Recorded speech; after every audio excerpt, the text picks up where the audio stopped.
the matchup that was so fun a week ago tonight in Memphis. But it's going to be Grizzlies at the Lakers tonight, and that should be fun.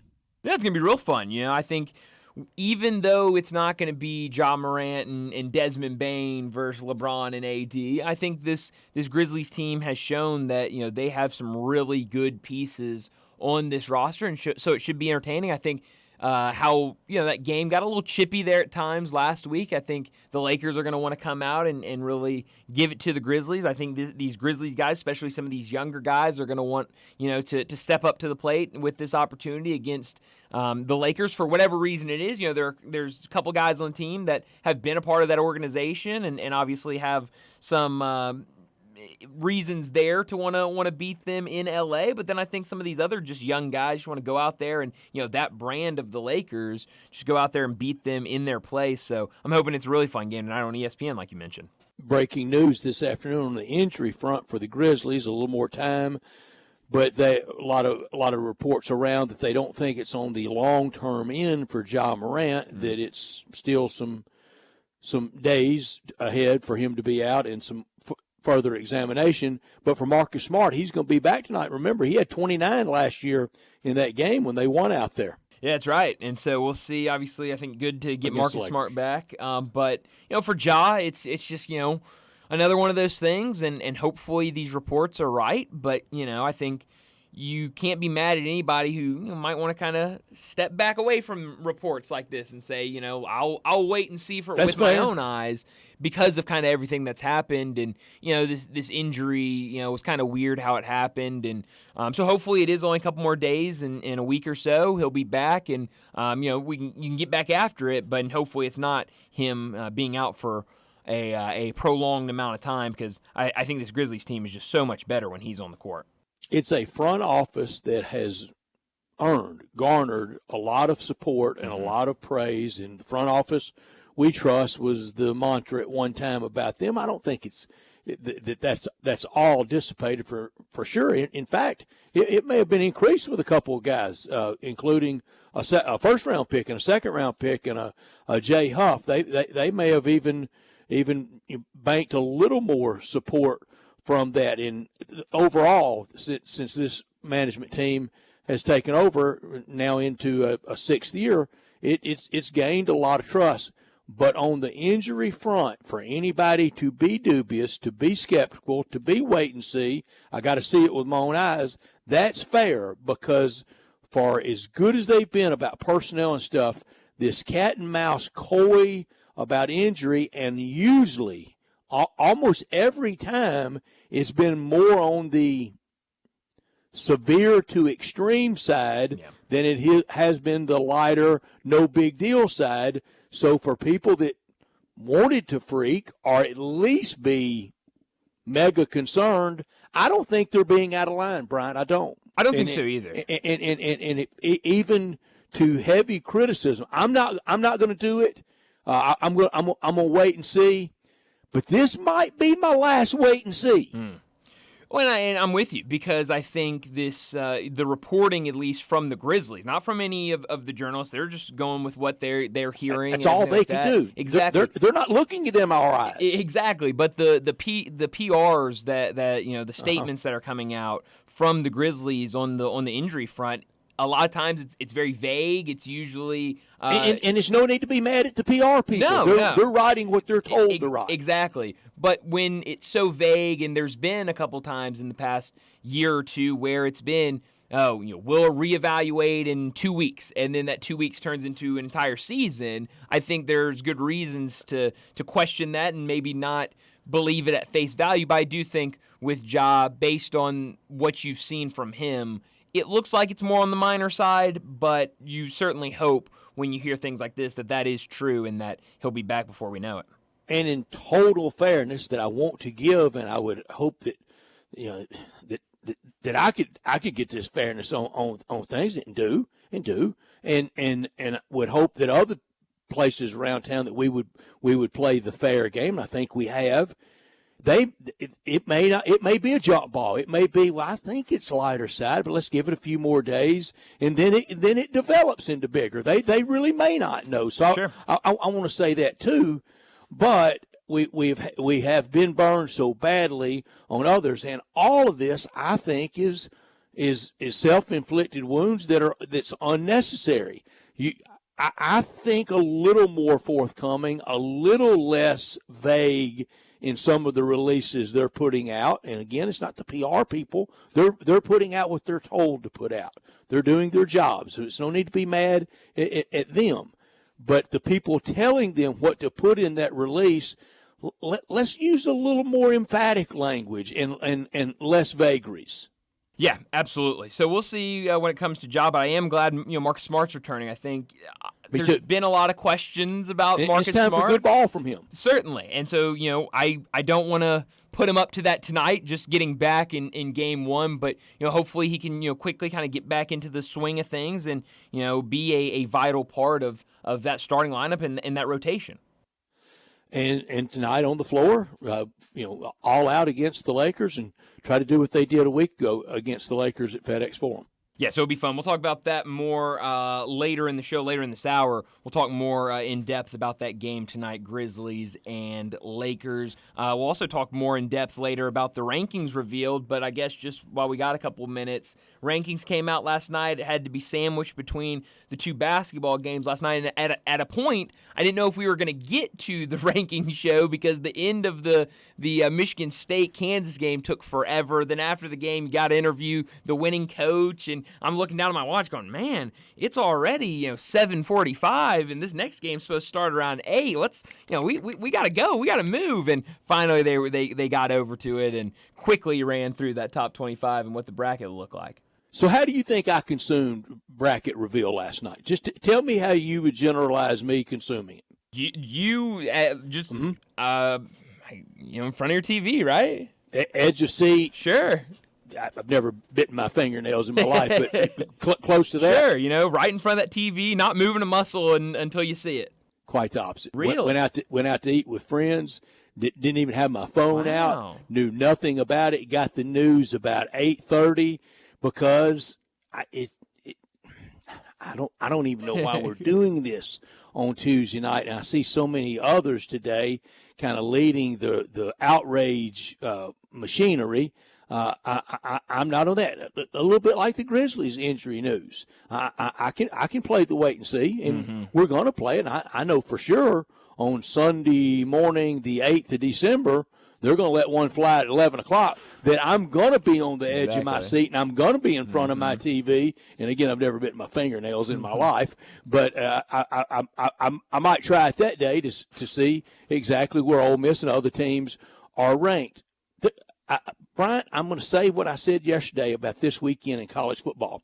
There are 21 CFP, college football playoff ranked teams. Okay. 21. There are two matchups of ranked versus ranked. So two teams are going to lose. Right. I'm going to go with at least 5 more. I can't tell you which ones. I don't know which ones. But I know the whims and the fits and the starts and the ups and downs of every week in college football. A lot of that last night could change, maybe not a lot, but some, because a lot means Oregon. I don't even think Oregon plays this weekend, do they? I don't think so. I don't think so either. I don't think Ohio State's going to lose. So that's 2. Oregon play. They do. They play Wisconsin. That's right. That's not really one I have in mind, but it could at Wisconsin. Yeah, I mean, it could get a little. But that's little really dicey. not the one I have in mind for it to radically change. But somewhere in there is going to be upsets this weekend, and we're going to have a shuffle or a drastic reshuffle. And here's the thing. If you knew which of these ranked teams were going to lose, we would not be doing a show right now, Brett. We'd be on our way to Vegas. I mean, I'd take you to Vegas, and we'd be putting money down on these teams to lose. No, I mean, that's the thing is you never know what's going to happen. And so, yeah, I think we could see some shuffling, some, a little bit of chaos this weekend. Where did you see the outrage from? Like what fan bases? Where did you see it? Okay, just SEC in general. Okay.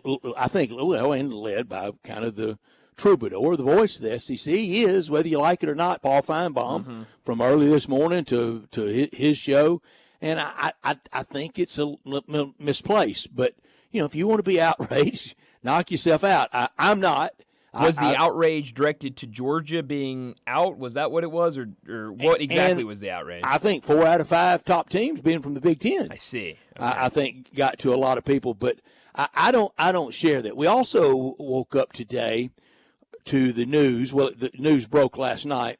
And Brian, we closed yesterday all around this. Sure did. About Memphis 901 and the prospects for AutoZone Park, and we did it under the veil of talking about next spring with the Cardinal Parent Club of the AAA Memphis Redbirds finally coming back to Memphis 6 years later. And I said I think it would be great for a lot of people to go down to the ballpark that haven't been in a long time and see the badly the state of disrepair that it is in. It didn't get like that overnight. Don't for a second think that just happened. It has been really miscreants for years now. COVID did a number on 3rd and Union. It did. It did on a lot of factors and places and walks of life for a lot of us in and around town and around the country and around the world. We know COVID hit a lot of people hard. Summer of 2019, first year of 901, I went twice. Oh, wow. And I had gone to soccer. I'm not a soccer fan. You're not. And I'm pretty clear about that. But I wanted it to work. I wanted it to work for the soccer fans here. Just because I didn't, go head first into it. I knew that plenty of others do. And I may like stuff more than they like other things. And I fully understand. I went twice that summer, had a swell time at both of them. It's not my sport, but it was fun being there and seeing it electric and really alive. And I'm going to say both games. I can get my 2019 calendar out and look at and see exactly what nights and the opponents, but I'm not going to. Down. I'm sure you have the score, too, and who won. Oh, I do. And for the sake of this, just trust me, people. Just trust me on this. I went, I enjoyed it, and I said, this is going to work. And it was the first time in my life that I thought any brand, any packaging of Memphis soccer was ever going to work. And I went in the day to NASL. Yes, I was there the night with about 33,000 people at the old Liberty Bowl when it seated about 50, when John Huska was the goalie and shut out the Cosmos 1-0. And that was the biggest moment in the history of any Memphis soccer. I was there that night, and we had fun at it, and I wanted it to work. It didn't work. And then indoor at the Coliseum didn't work. We've gone through so many things of this time it's going to work with soccer, and it hadn't. And I think a lot of the reason why this didn't happen, I'm going to give COVID at the top, but then I think the market spoke. While there was a vibrant, enthusiastic coterie of soccer fans, I don't think it was enough for any long-term sustainability wherever they played. Just because a lot of people assembled and had fun, and I'm glad they did, pregame at a couple of downtown bars, you can't get in that little group and think that's the whole group or that's enough people. And it wasn't. It was never enough. And now some wanting to blame, the Grizzlies taking all the money. I'm going to be matter of fact about it. If it was $1 the Grizzlies wanted to stay here over keeping soccer, I want the Grizzlies to get that $1. Definitely. There's no way I want to lose the Grizzlies over soccer. Absolutely not. Absolutely not. And lastly, the blame should start with Craig Unger. He is the common denominator of everything bad at 3rd and Union. Yeah. But that was the breaking news last night, and I don't know if you saw the statement by the Redbirds that they put out. Did you see that this afternoon? I did, and guess who that is?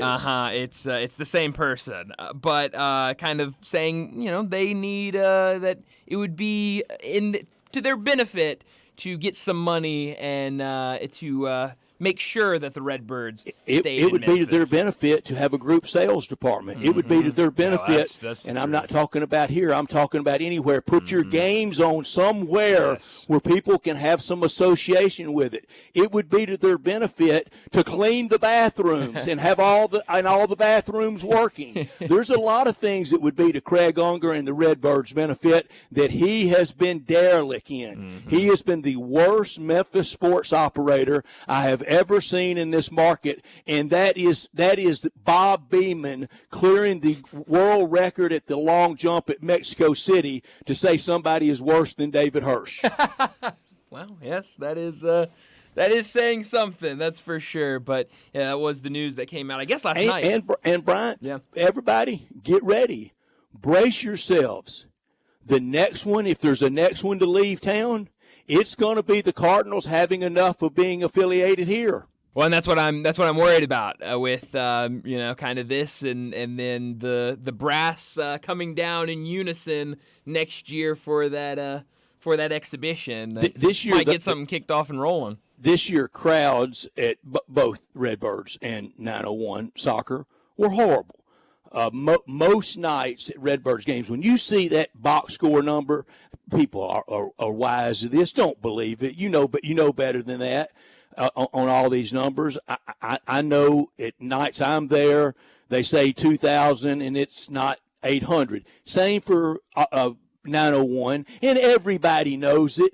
Quit lying to yourself about, they had a plucky 3,500 there Saturday night for Memphis versus Charleston Battery or whoever they are. No, they didn't, and you know it. Yeah, no, that's absolutely the truth. But 901 FC heading to Santa Barbara. That report came out last night. I actually didn't see it until this morning. I kind of shut my phone off when the Kentucky-Duke game started, and I didn't really look at my phone the rest of my night. Final four games last night in Atlanta. That was fantastic. That felt like Saturday, the Final Four. That was really, really good game, especially that second one was definitely one of – I said it yesterday with John. I thought that was going to be an early Game of the Year candidate, and it absolutely lived up to the hype. Well, let me set up today's show before we get to top and not top story of the day. 3:30, Coach Tommy West, he'll join us, talk some college football. We'll get his thoughts on the rankings, get his thoughts on Ole Miss over Georgia. Tennessee now facing Georgia this weekend. We'll talk ton of college football with Tommy West. 3:45, we'll get back into the conversation of the Grizzlies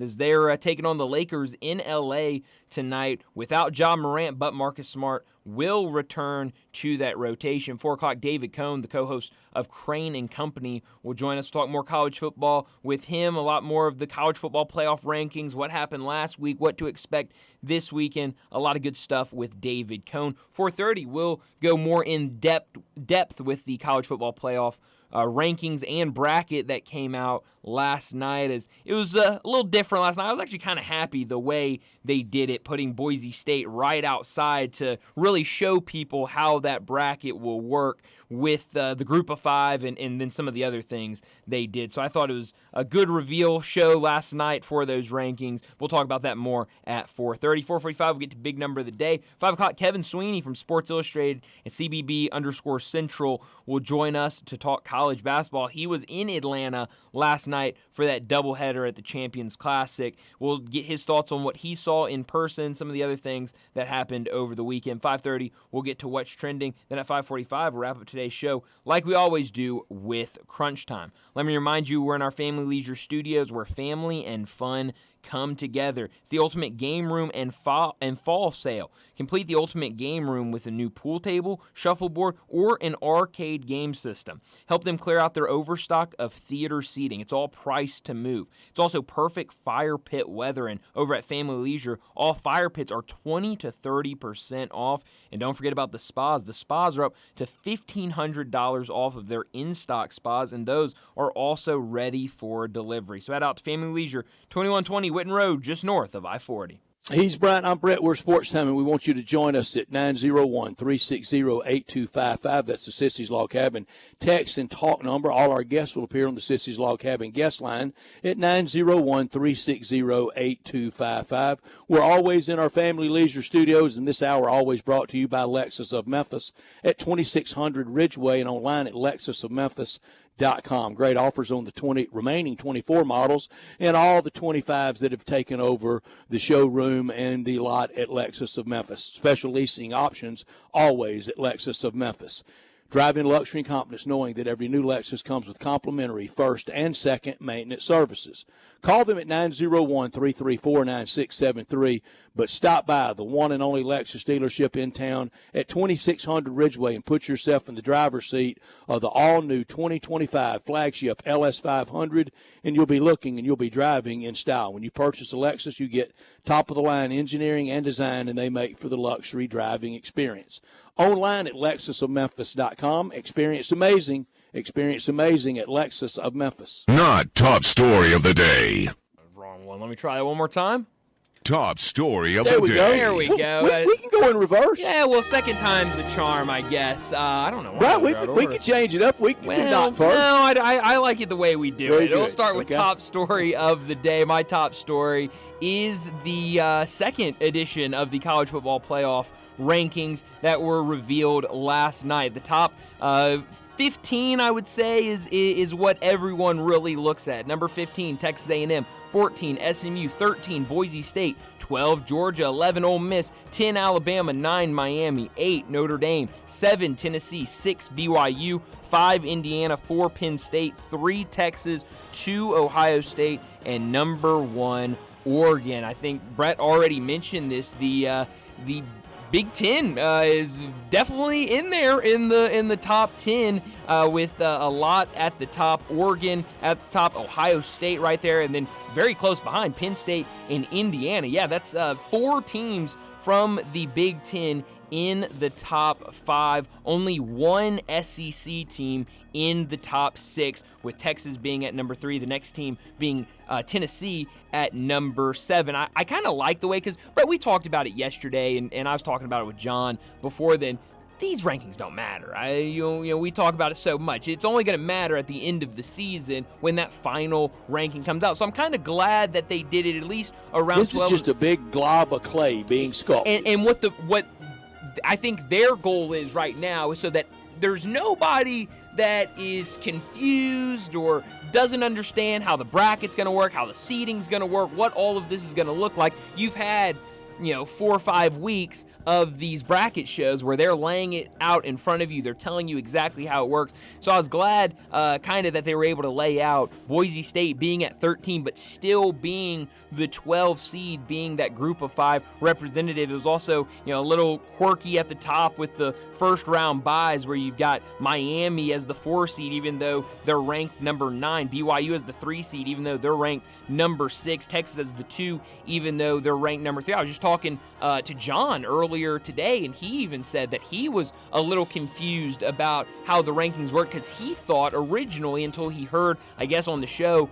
last night and they were discussing it, he thought that the 4 top buys, and Brett, we've talked about this a lot, he thought that was solely reserved for power conference champions, so that it would be the winner of the SEC, the winner of the Big Ten, the winner of the Big 12, and the winner of the ACC. But he said it was explained to him that no, Boise State or could definitely, if they continue to win, they could be up there in one of that 4. Could be. Exactly. And so I do like that this is explaining to all of us how this is going to look, so that first reveal of the bracket, we're not going, wait a minute, how is the 9 seed or the 9 ranked team the 4 seed and yada yada yada. So I think it's good, but at the end of the day, it doesn't matter. But I guess good TV for ESPN to put in the middle of 2 basketball games. That's my top story. The CFP rankings are out, and there's full outrage, and it's led by the SEC and its acolytes, of which I am one. I'm a lifetime member of the SEC Bootlicking Club, paid up for life, but count me out on all the outrage. I don't have any.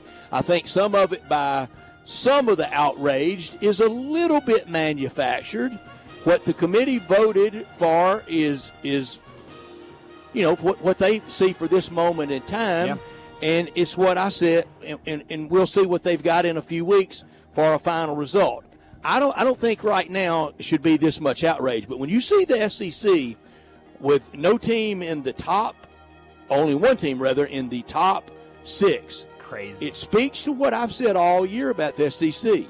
It's good. Mm-hmm. It's not vintage. If it was vintage, you would have more at the top, however they draw it up. Not top story of the day. Well, that's a great point by you. And going to my not top story of the day, Brett, I've already mentioned how much fun I had watching that Kentucky and Duke game, but it does not make my not top story of the day because that is reserved for night one of NBA Cup action. I know a lot of people had issue again with the courts, but if you could get past that, I had none. Man, there were some great games last night. Guys out there laying it all out on the line to win and try to get into the NBA Cup Finals. Atlanta outscores Boston 33-25 in the fourth quarter to beat them. The Knicks turn it on in the fourth quarter. Joel Embiid, his first game back, he has to take a loss. Steph Curry scored Golden State's final 12 points to beat the Mavs, and in Clay's return to San Francisco, which was really cool to see last night. The Trailblazers, this was a game I was watching. I was locked into it because most of the fourth quarter was happening after the Duke-Kentucky game was over. The Trailblazers beat the Timberwolves by 14 points last night, Brett. And at the end of the game, 30 seconds left on the clock. Usually when you dribble the ball out and you say, all right, let's hit the showers, boys, Minnesota is full court pressing Portland, and their play-by-play guys continue to talk about, well, point differential is massive in this NBA Cup. So they're trying to get turnovers. Like they're at the Olympics. Exactly. They're trying to force turnovers so they can get the ball back and maybe cut into this lead just a little bit. And then there was Eric Spoelstra's night in it. And that's what I'm getting to. Maybe the wildest story of the night, the Heat taking on Detroit. 2 or 3 best coaches in the league. Oh yeah, 100%. I mean, already a shoo-in for the Hall of Fame. I mean, an unbelievable coach. They go to overtime against Detroit. Detroit has this inbound play, beautiful lob to Jalen Duren. He slams it home. RJB Bickerstaff. We got him in the right place today. Exactly. And in a heap of frustration, Spo calls timeout. All right, get in here, guys. Timeout. Didn't have any.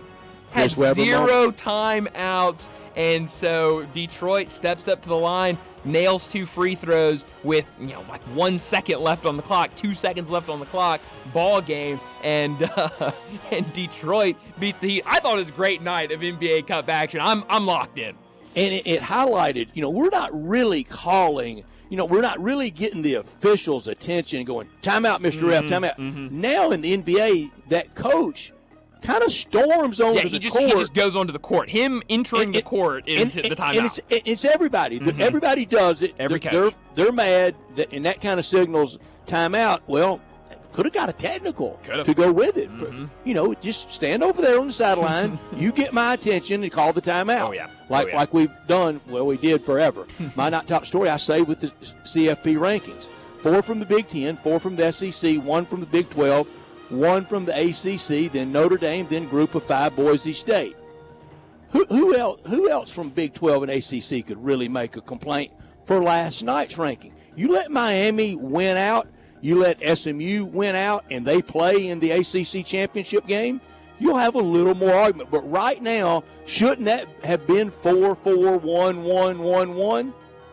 Yes, I think so. I thought it was a pretty fair representation of 2024 college football. I want 11 from the SEC, but only if it's deserved. If it's deserved. If it's not deserved, if only 2's deserved, then fine. That'll be fine. It still could be 5 from the SEC, but we need Notre Dame to get scratched up.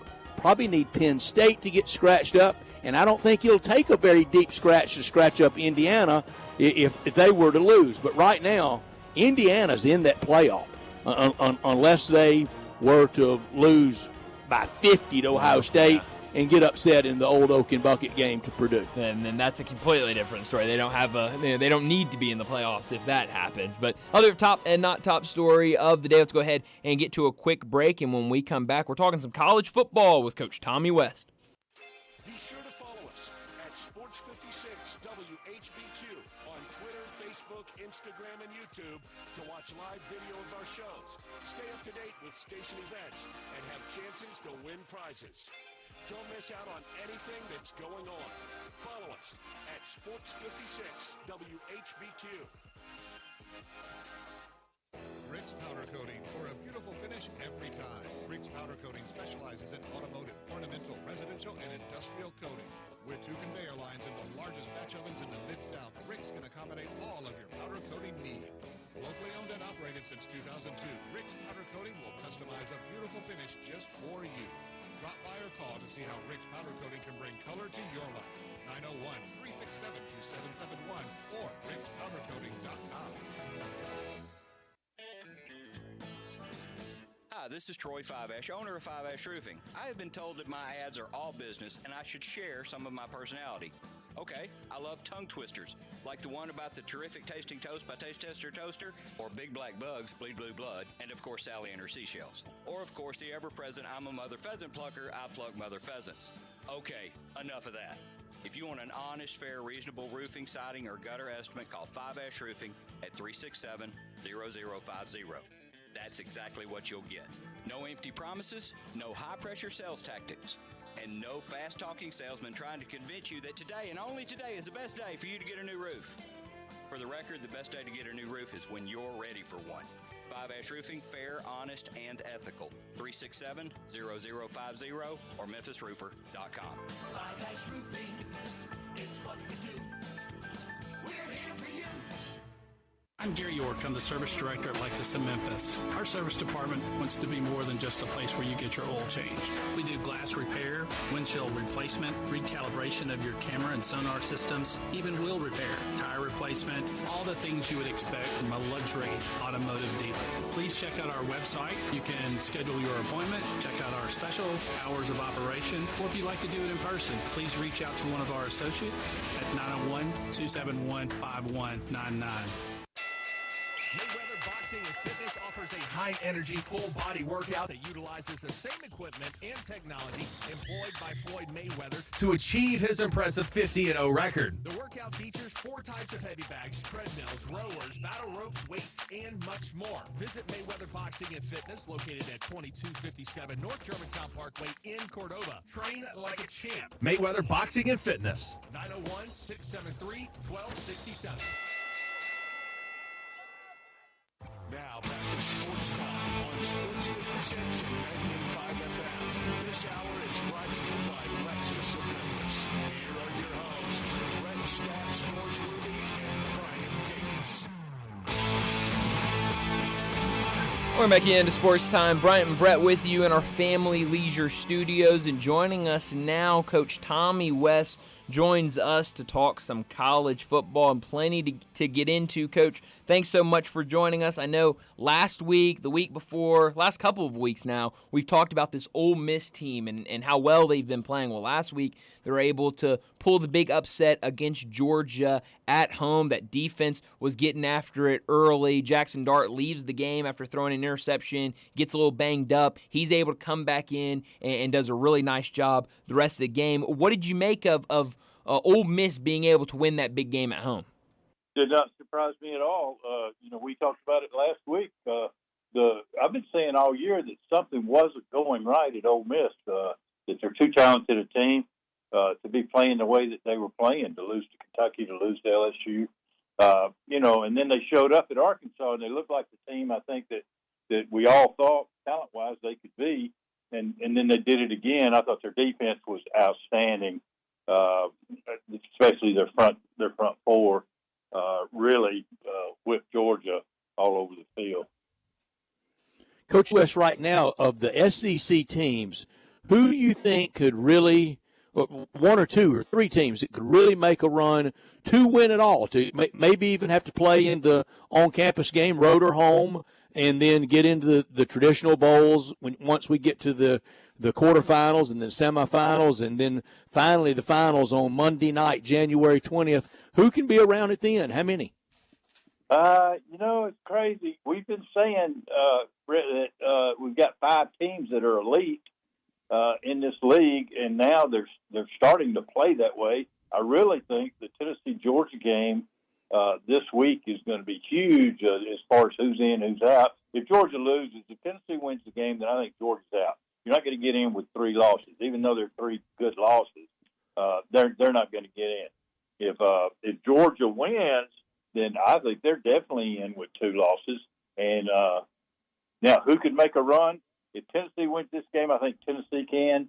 I think Tennessee's defense may be as good as anybody's anywhere. And then the other team right now, and Ole Miss. Ole Miss is as talented as anybody. The problem is if Georgia wins, then I'm afraid Ole Miss may be one that's out. Sure could be. Well, because their two losses are bad losses to Kentucky and LSU. They've got the one win over Georgia. That would give Georgia a win over Texas, a win over Tennessee. It's going to be crazy, but I think Ole Miss, if they can get in, they're definitely a team that can make a run. I think Tennessee is. And then I don't know about Texas right now because their schedule has been, they've played one game, against a team outside of the loss to Georgia. Their big win is Vandy at Texas. That's the biggest win they've had in the league. So I don't think the jury's out on them now. It looks like they're going to get in, I guess, unless they lose at A&M somehow in the last game.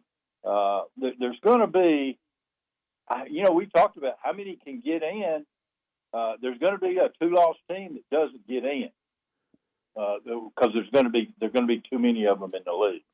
I think I know the answer to this, certainly when you were on kind of the receiving end of it. But when you were a head coach and you had the big lead and the whole, you didn't want to get close to running it up on somebody, and you didn't want, and I will almost guarantee you publicly you never whined about you ran it up on me. You might have thought it, but I don't think you ever said it. And I bring this up to go back to 2 weeks ago, Ole Miss at Arkansas.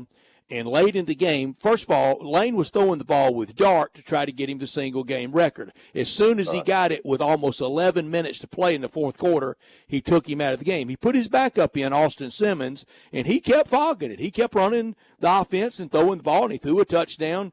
And I had a lot of Razorback friends or some Razorback media that complained about he was running it up. And I said, no, you don't ever know when you're going to need to use that backup. Well, then look what happened the following week, Coach. He had to use his backup in an important time. So what was your worldview about running it up or somebody's running it up on me? Well, I always thought it was our job to stop them, regardless exactly. of what they're doing. That's our job. We got to get them stopped. It's different, though, Stats, because back in the day, everybody wasn't throwing the ball like they are now.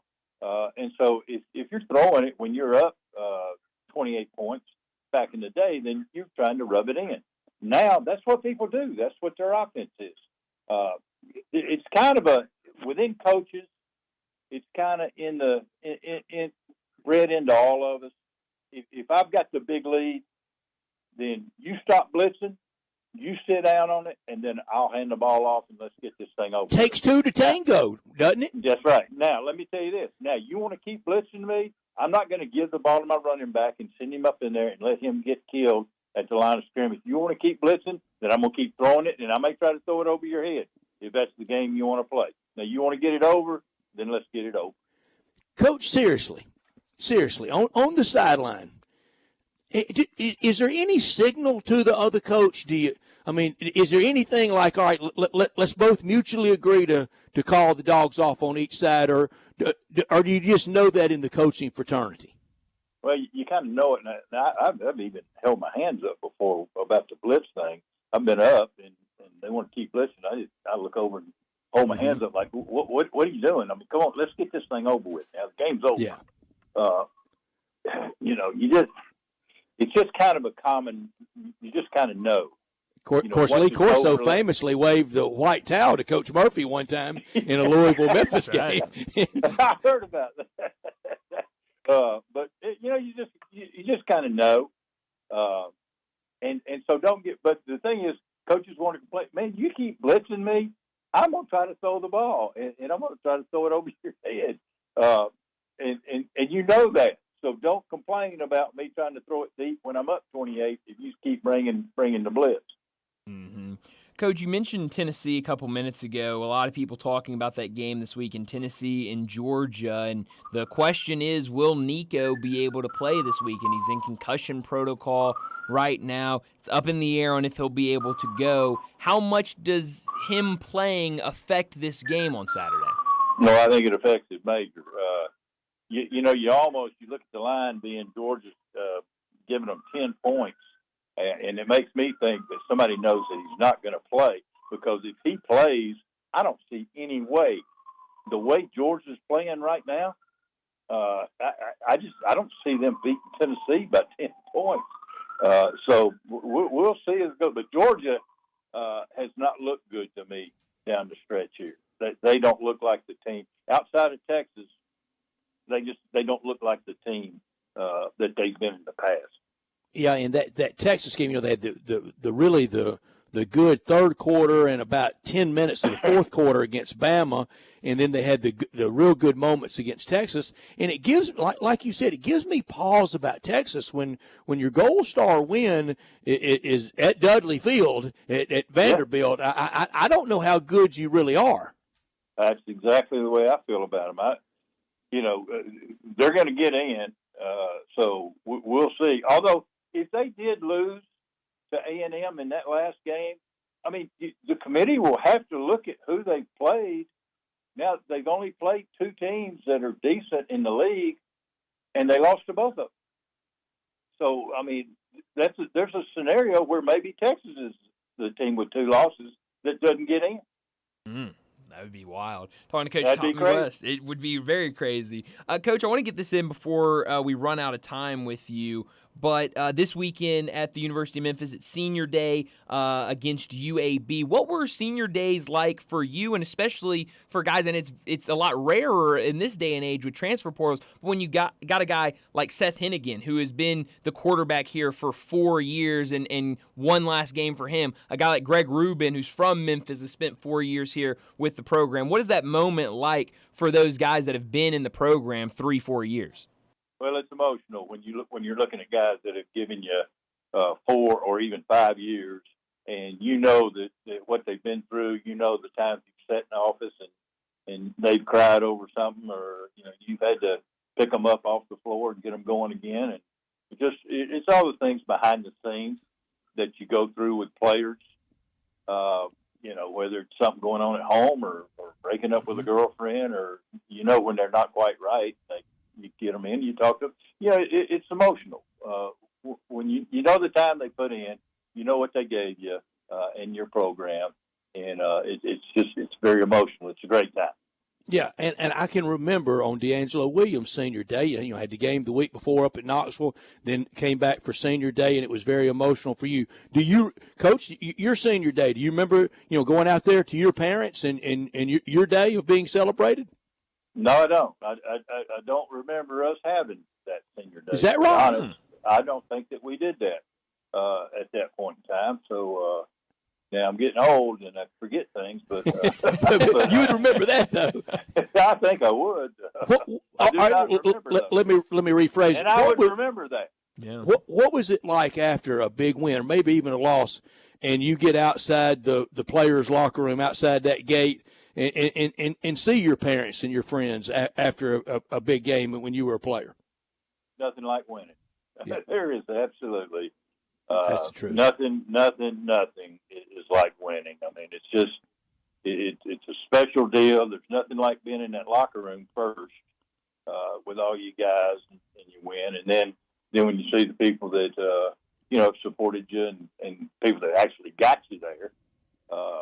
Then it's really special. It's a special time.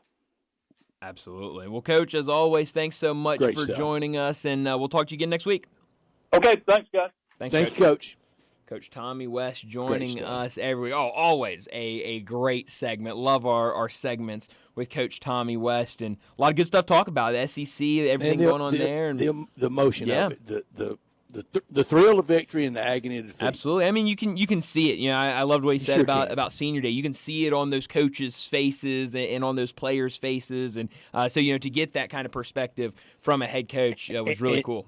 And now it's hard to know kind of when to honor a guy. Are you coming back next year? Do we do it now? Yeah. And, sometimes, or used to, it could be a tight group. It could be maybe only 8 or 10 from that class that made it all the way through to senior day.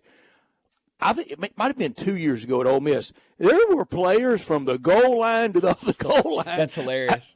I said, we're not going to get all the parents. We're not going to have enough roses to give everybody. Well, it's a good point. I remember, what was it? I think we've had it now a couple of times, and obviously it's easier to see on the basketball side because obviously less players, less guys to participate senior day. But what was it? You had Malcolm Dandridge, who went out there 1 year and then decided to come back the next year and said, I don't want to do it a second time. You had Jaquan Walton, who had a senior day at Wichita State, said, I don't need to do a senior day here. I already did that once. So it gets a little tricky this day and age with the transfer portal. But let's go ahead and get to another break. When we come back, we'll talk about the Grizzlies, their big game tonight against the Lakers. That's next on Sports Time. We are real sports talk. Sports 56 WHBQ. Available on your radio dial at 560 AM and 98.5 FM, as well as around the world online at sports56whbq.com. Take us with you everywhere by downloading the Sports 56 app. And at home, just say, Alexa, play Sports 56. Wherever you are, stay tuned in to real sports talk. Sports 56 and 98.5 FM. Sometimes I wish I had a gun. Well, I'm armed, but before I bought one, I still went to Top Gun Academy to learn to protect myself without a gun. How is that possible? Top Gun's personal protection training. It's perfect if you want to protect yourself without firearms. I don't know. And it's perfect if you feel the need to carry a gun for self-defense, because the last thing you really want to do is shoot. That is scary. Not at Top Gun. It's very comfortable, and you learn to load, handle, and shoot a handgun safely. Protect yourself. Go to Top Gun Academy. They're at 2770 Winton Road. Nestled in the heart of East Memphis, located corner of Park and Cherry, is a beautiful residential neighborhood. I'm here at Town Village Audubon Park interviewing a new resident, Carolyn. Share with us why you chose Town Village. Well, if your parents or special friends need to make that big move, let me share with you my experience. It was tough for me to leave home, but then I discovered Town Village. I would like to highly recommend Town Village to you and your loved ones. After looking at all the amenities and meeting all the people and staff, I was hooked. From restaurant, bistro, 3 meals per day, housekeeping, transportation, security, health care, physical therapy, exercise room, and even a heated pool and spa. Come see us and make your new home in Town Village. Visit us and call Daniel at Town Village Audubon Park at 901-374-7342. There's no place like home, Town Village. The holidays are almost here again, and whether it's Thanksgiving, Christmas, or New Year's, I have sold homes on all of them and even more. This is Sheldon Rosengarten with Mark's Ben School of Realtors, and find that many people do move during this time of year. Being involved with a major relocation network, we see a lot of people moving into the Memphis area, as the holiday season doesn't stop them, nor does it stop people who are just now beginning to start their home search. A couple of things you should remember. Waiting until spring when the azaleas bloom, so do the real estate signs, which means more competition. Before you list your home with someone, you should always talk to 2 to 3 real estate brokers and just make sure that I am one of them. Find out why they say that when you want the job done, call Sheldon. And yes, I may be the worst golfer in town, but I have a highly successful strategic marketing program that gets it done. Call or email me at 483-0546 or memphisrelocate.com. That's Shell Dunn at 483-0546 or memphisrelocate.com. Fall is football at the Owner's Box Sports Bar and Grill in Lakeland, Town Square. Monday through Friday is happy hour from 3 to 6 with $1 off all draft meals, $5 off well drinks, $4.50 for house wine, and half off pretzel bites, mozzarella sticks, queso, corn dogs, and pickles. Enjoy Friday night lights from 7 to closing. Dine in and buy 12 wings and get 5 regular wings for free. Come watch college football and every pro game on the weekends. All at the Owner's Box Sports Bar and Grill in Lakeland, Town Square. Highway 70, Fall is football. Now back to Sports Time on Sports 56 and 98.5 FM. This hour is brought to you by Lexus Supreme.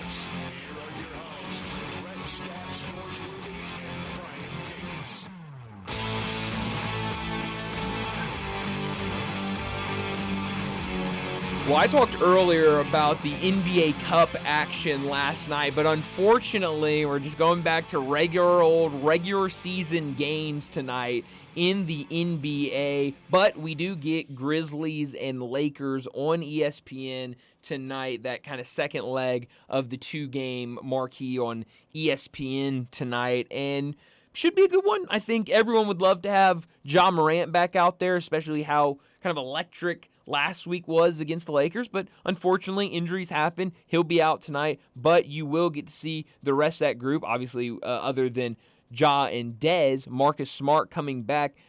I'm curious to see how this team plays against maybe not a great Lakers team, but a good Lakers team on the road.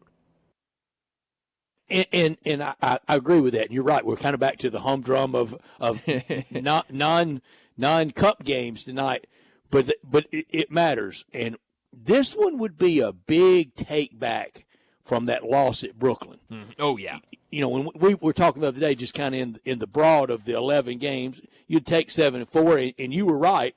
The asterisk is the 2 to Brooklyn. It is. This would be having the 2 to the Lakers. Mm-hmm. Oh, that'd be huge. Even with everybody healthy, I don't know that many had that. Mm-hmm. So that would be a big take back. It absolutely would be, and you know, we've talked about it a little bit. How the Grizzlies have been playing good ball, and you know, you take away those games, you really look since that second loss to Brooklyn and how well they've been playing. 3 straight wins. If you can win another game tonight, you're on a 4-game winning streak. I believe that would be either 6 of your last 7 or 7 of your last 8 games have been wins. And then, obviously, it doesn't get any easier. You've got on the road against the Warriors Friday night, and then back-to-back games against the Nuggets. So, you know, we talked about this 4-game stretch, and, hey, if you go 2-2, you feel great. If you go 1-3, you feel good. You don't want to go 0-4, but against this type of competition, it certainly could happen. So if you can get a win tonight on the road, 2 wins over the Lakers and kind of starting this 4-game stretch with a win would be huge.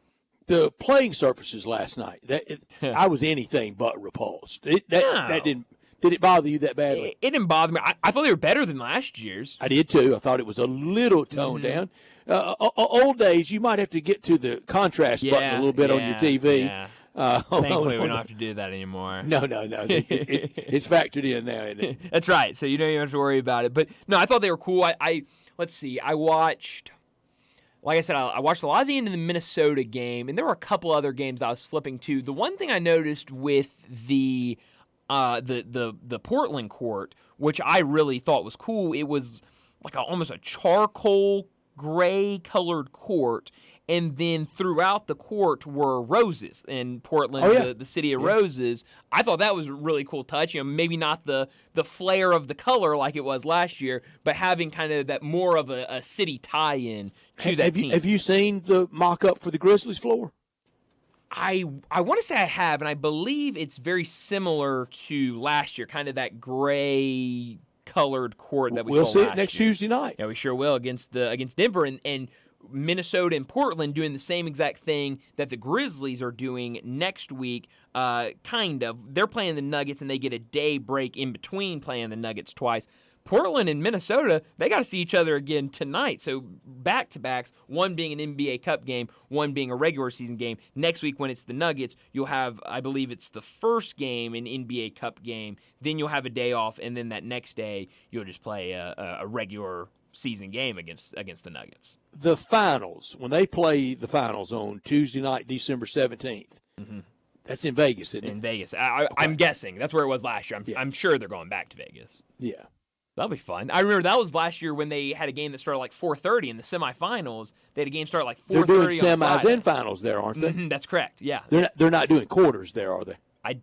They could be. They might. I think last year was just semis and the finals. But quarters are the 10th and 11th of December. Semis Saturday the 14th. I'm sorry. And then finals Tuesday night, the 17th of December. We'll have to look into that. Well, actually, rather than look into it, we'll just ask Keith Smith. All right, he'll know. There you go. He'll know. He'll have an answer for it. But no, I think tonight's going to be fun. I'm curious. I believe I should have looked at this before I started saying it. I think Anthony Davis is playing tonight, or at least he's probable to play tonight, last I saw. So, curious that matchup between the big men down low. Game time decisions, what I'm seeing on ESPN. Curious to see Anthony Davis versus Zach Edey, what that looks I'm like ready on to the see road. Marcus Smart. And Ready to I'm see Marcus ready- Smart, too, absolutely. I hope tonight starts the best chapter of the Marcus Smart Grizzlies tenure.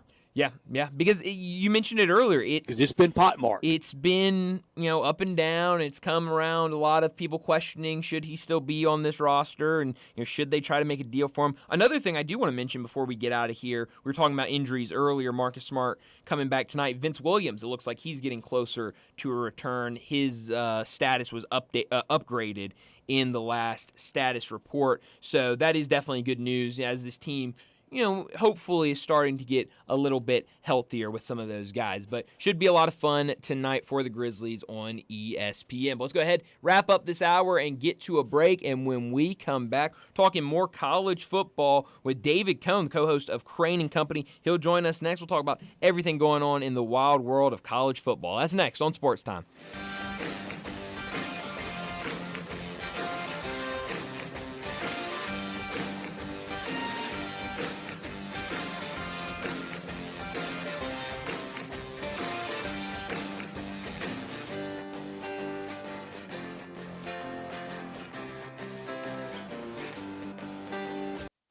Step up your wings game at East Coast Wings and Grill. With 60 wing flavors and 7 heat indexes, do you have what it takes to turn the heat on your wings up to insanity? East Coast Wings and Grill is family friendly with a large variety menu to satisfy the whole bunch. Sign up today for their loyalty program and taste the rewards. For every dollar you spend, you collect a point. Earn 100 points and receive a $5 reward. Next to Lowe's off Highway 64 in Bartlett, come try America's best wings at East Coast Wings and Grill. If you've ever worried about the safety of your home and family, there's no better time to act. Get 60% off a new Simply Safe security system today. Old school alarm systems only kick in once somebody is already inside your home. Simply Safe stops criminals from entering your home with its exclusive Active Guard outdoor protection. To get 60% off any new system with a select professional monitoring plan, go to simplysafecolin.com, COLIN. There's no safe like Simply Safe. Welcome to Triumph Auto Sales, where you'll have a great car buying experience. Triumph Auto Sales is your #1 source of quality pre-owned vehicles ranging from lease returns to new car trades, all at huge savings. Plus, Triumph has a full array of financing options to meet your needs. Find your next car online at TriumphAutoSales.com or stop in today at 4875 Elmore Road. Triumph Auto Sales will help you get the vehicle you want at the price you need and the service you deserve. For a great car and a great experience from a local and family-owned business, visit Triumph Auto Sales. Jason's Deli. When you're dining in or picking up curbside, you can expect wholesome food and no surprises. Just delicious sandwiches, crisp salads, and quick quality meals made with the freshest ingredients and no artificial trans fats, MSG, high fructose corn syrup, or artificial colors and dyes. Around here, a lot of thought goes into what we put into our food and what we take out of it. Because you're not just taking the bite, you're getting a taste of who we are. New items are constantly being created to expand our menu for all tastes and special diets, vegan and gluten-free options available, convenience, and on-time delivery you can count on. It's just a click away at jasonsdeli.com. So whether you need to feed 5 people or 5,000, the team at Jason's Deli, they have the credentials and the commitment to keep you satisfied. Freshness is nearby at Jason's Deli, locations at Ridgeway and Park Place Center, Poplar and Highland, Germantown Road in Cordova, and Goodman Road in Highland Branch. Jason's Deli. It's wholesome food and no surprises. Do you know one of the best things you can do for your employees or family's health? Provide Arctic Clear bottled water. Arctic Clear bottled water is your locally owned and operated bottled water provider. Arctic Clear is 100% natural spring water with free delivery and setup, dependable service, and no long-term contracts. What an easy choice. Call Jeff Manus today, 901-382-2363, or visit arctic-clear.com. Arctic Clear bottled water. Call now, 382-2363. That's 382-2363. We are Sports 56, WHBQ Memphis, and W253DF Memphis with John Harden. Weekdays from 11 to 1. Now back to Sports Time on Sports 56 and 98.5 FM. Here once again are Brett Norsworthy and Brian Davis.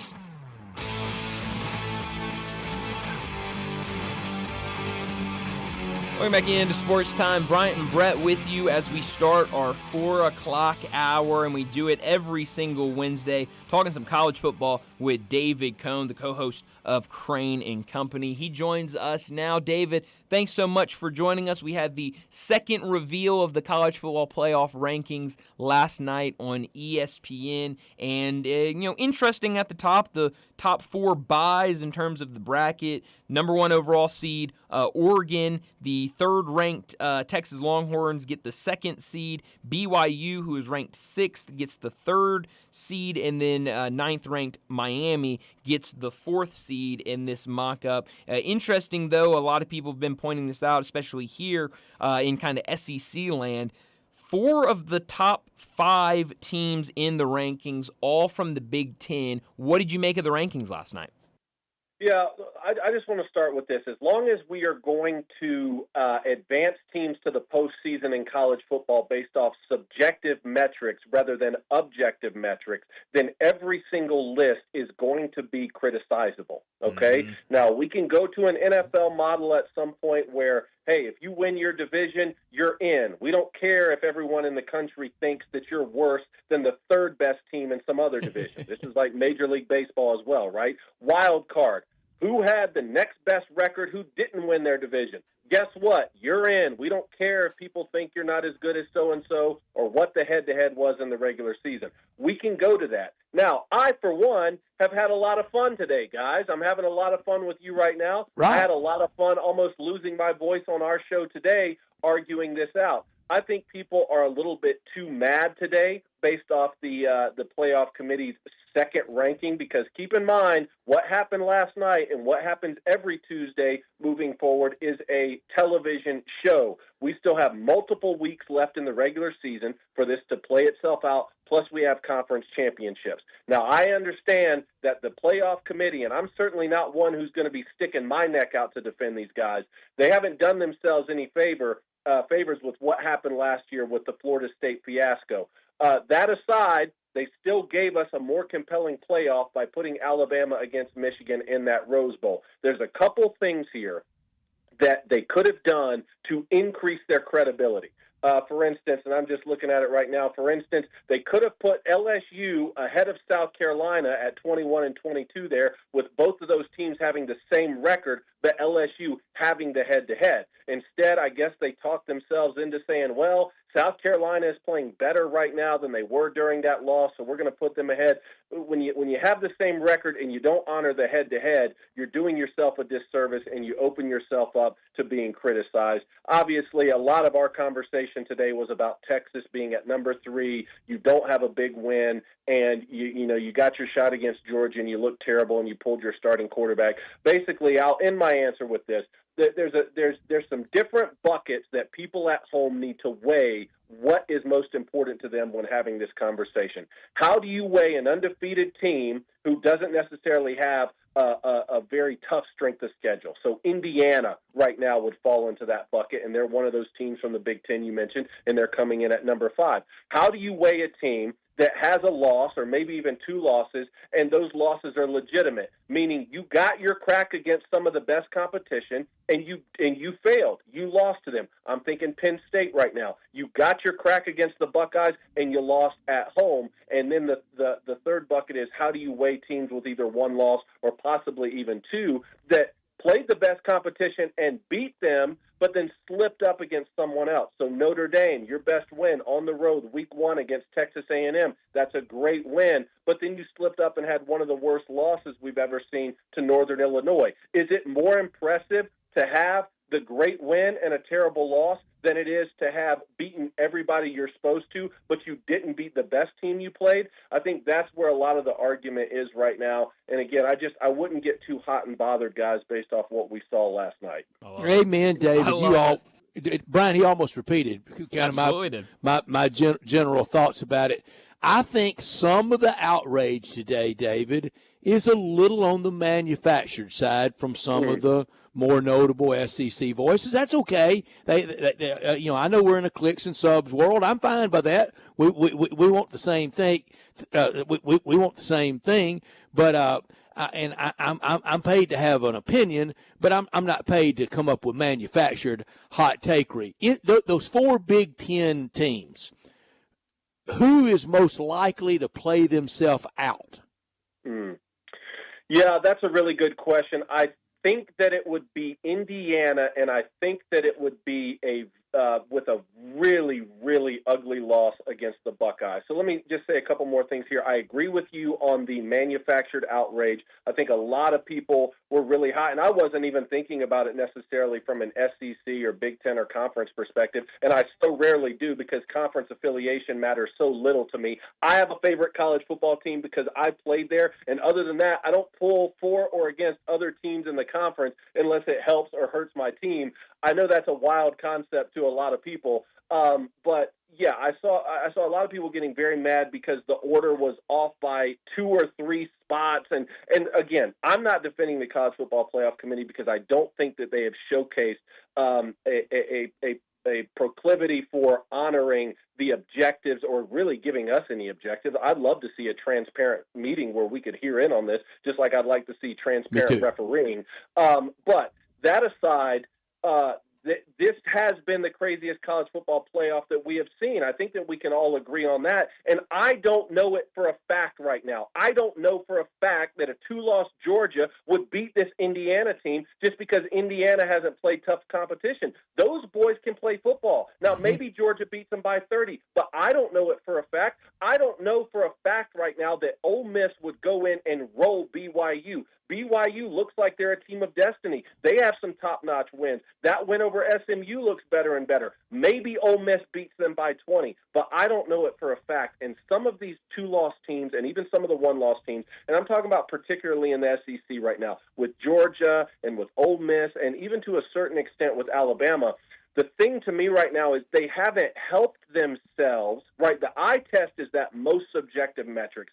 where you can say, like, okay, the eye test so often gets confused with big brand bias, where we can say, like, well, we just know Alabama's good because they're a huge brand, but we're not going to say that. We're going to say they passed the eye test. I think the committee uses that a lot, and I think a lot of national pundits use that a lot too because there is a certain trust factor. With some of these 2-loss teams like Georgia, Ole Miss, and Alabama, the eye test isn't helping right now because they haven't played great on the field at times. Just think about Georgia right now. Georgia's schedule and Texas's schedule or Georgia's schedule and Penn State and Indiana, it's not even comparable. Georgia has one of the toughest schedules I've ever seen. And when you look at the teams they've had to and will continue to have to play on the road this year, it's just insane. And now they're going to get Tennessee at home. No one expected, or at least I didn't expect, Georgia to go through this season unblemished. But again, they haven't helped themselves by looking awesome on both sides of the football. I think they've looked quite terrible on offense, to be honest. And despite that, they had still done a good bit of winning. Now, I think that this 12th ranking right now, obviously, the committee is penalizing them for looking quite bad against Ole Miss. But Ole Miss was a 2-loss team that had their backs against the wall. I'm wondering now that Georgia's in that same similar situation, and they're going to be Ole Miss this week. They're going to have 2 losses. They're going to be at home. They're going to be welcoming a 1-loss Tennessee team. Do we see a different flavor of the Bulldogs moving forward? And maybe they don't give a touchdown up for the rest of the season. We could certainly see that, and if that's the case with them right here on this 12 and 13 bubble, then I think that they're still going to move up. Again, I would say, guys, don't panic. I do think, Brett, to answer your specific question, I don't see one of those 4 teams in the Big Ten playing themselves out, just the way that things are already set up right now. Could the Buckeyes lose to Indiana and then lose a rivalry game to Michigan and have 3 losses? Of course it's possible. Could Indiana slip up and still lose multiple times, or Penn State loses one more? Of course that's possible. I think all 4 of those teams are going to get in unless Indiana, in their one big shot, against the Buckeyes on the road at the Horseshoe, if they were to get drummed by 45 points or something, I think that could be a case where they slip drastically. Yeah, talking to David Coney, co-host of Crane and Company. I'm glad you brought up that Tennessee and Georgia game. There's been a lot of talk yesterday, today, really ever since Saturday about the status of Nico, if he'll be able to play this weekend or not. He's in concussion protocol right now. It's even grown because the Bear last night, I guess on a podcast, said that he was not playing this weekend against Georgia, and so now people on both sides coming out on if he'll play or not this weekend. How much will that impact this game if he's not able to go for this Tennessee team?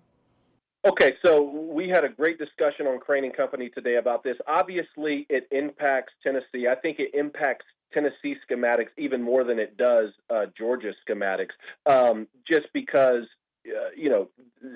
the reality is Nico hasn't looked great at times for the last 4 or 5 weeks. So if you were going to pressure Nico from a Georgia defensive perspective, then you're probably going to do the same thing to the backup. If you were going to drop back and play more coverage, you were probably going to do the same thing. Now, situational football is where it may be a little bit different. If Kirby Smart's in a 4th and 1 at midfield and Nico's been having success through the air, you may punt that football against Nico, whereas otherwise you may go for it against their backup.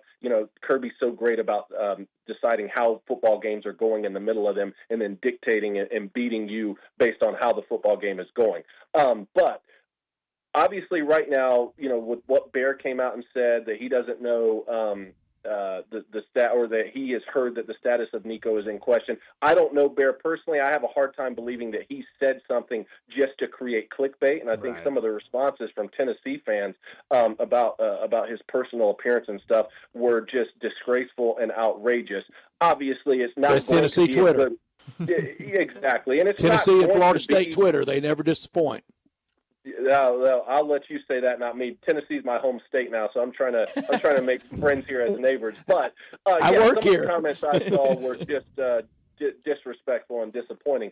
Obviously, it's not going to be a good look for Bear if Nico not only comes out and plays, but is 100% and cognitively coming back from that concussion. There's just no question, and he plays and he looks great.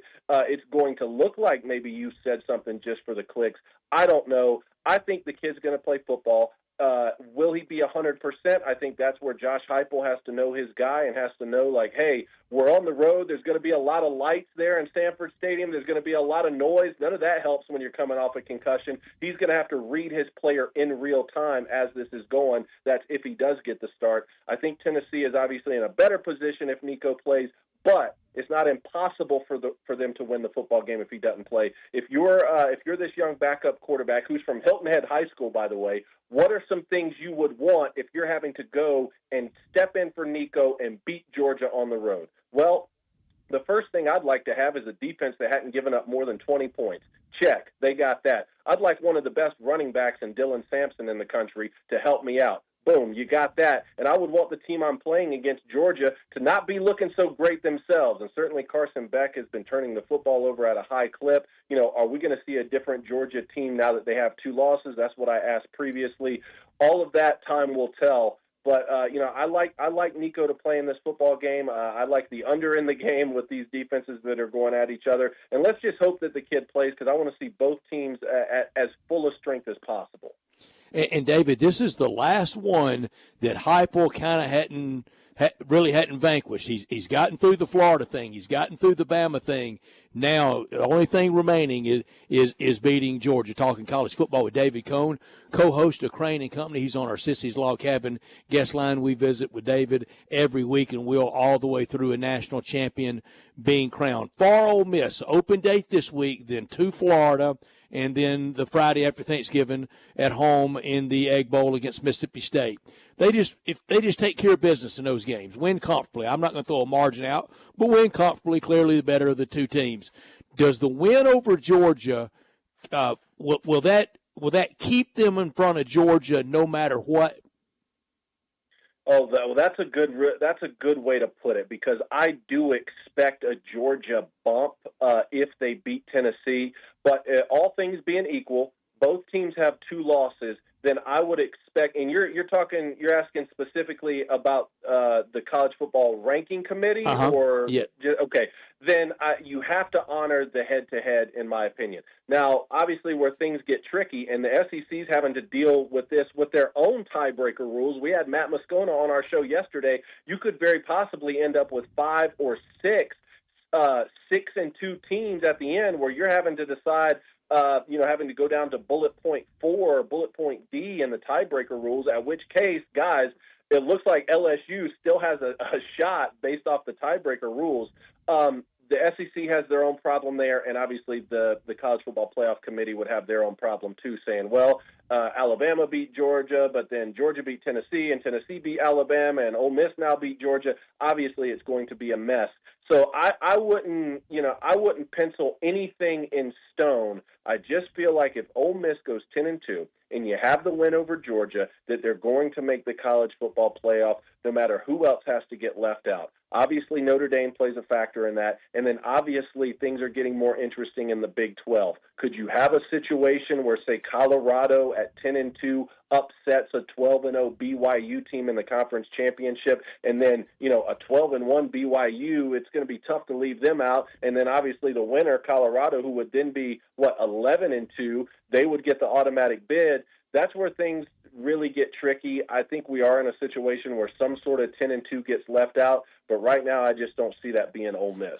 Who's the team SEC fans kind of cheering as one? Is it Notre Dame they want to see lose? What's the team in right now that's on the playoff bracketing that SEC fans want to have slip up? Every team in the country other than Irish fans is hoping Notre Dame loses, because they don't have a conference to play in, so they can't get an automatic bid. So the rest of the country is viewing them as bid stealers, kind of like we talk about in college basketball. And that even goes for a group of 5 teams. Look, if you're Army and you're undefeated, well, Army in that situation would have to beat Notre Dame because they play this year. They'd have to beat them. But again, the same point remains. I mean, if you're a Notre Dame fan and you're sitting there at 10-2, the knock on you has always been, well, you don't play in a conference championship game, so you don't have to risk anything. But Notre Dame fans are going to be pointing their finger across at, say, Ole Miss or, say, Alabama, who also doesn't play in a conference championship game, or possibly a 10-2 team in the Big Ten who didn't make it to the conference championship, and say, well, you're sitting at home too. You're not risking anything more than I am. Why can't we get in at 10-2? And we have a big brand. Obviously, guys, losing to Northern Illinois sort of, I think, offsets a lot of that, because that's not only one of the worst losses this year, but it's one of the worst losses that we've seen.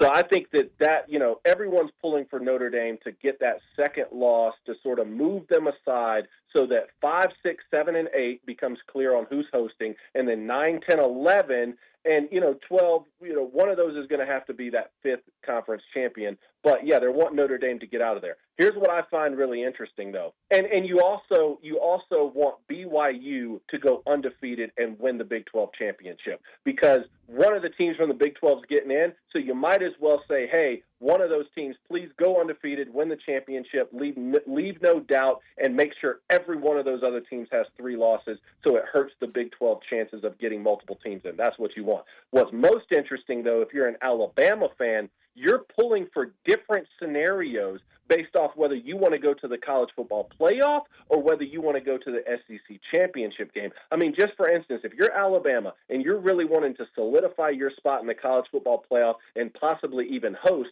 well, then you're pulling for Tennessee this weekend. You want Tennessee to go ahead and give Georgia that 3rd loss so that you move the Bulldogs aside. You're pulling for Texas to go ahead and beat Texas A&M, give Texas A&M that 3rd loss at the very end of the season, move them aside, get them out of your way. If you still think you have a shot to make the SEC championship game, and that's important to you, well, then obviously you need Georgia to beat Tennessee to give Tennessee their 2nd loss, and you have the head-to-head over a 2-loss Georgia. You need Texas A&M.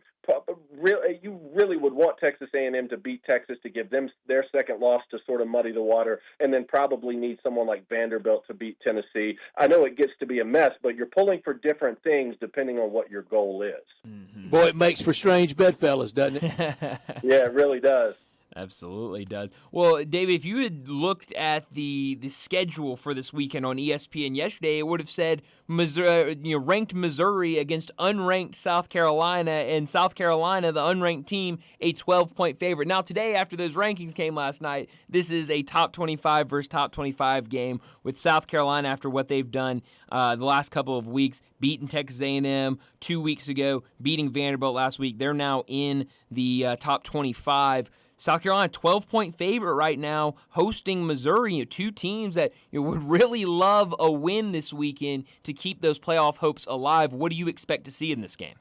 No one wants to play South Carolina right now, and I'm so proud of Shane Beamer. Look, I love the guy. I'm glad that he's having success. No one wants to play South Carolina. And in terms of your point about the rankings, we got into a fairly heated discussion on this today, too, because I'm a big proponent of you can't calculate strength of schedule fully until the very end of the year. We're talking about, Texas doesn't have any ranked wins. Well, Michigan was ranked when they beat them. Okay, Right. so now Michigan's not any good, but we're still in the middle of the season. What happens to the teams that get ranked later in the year?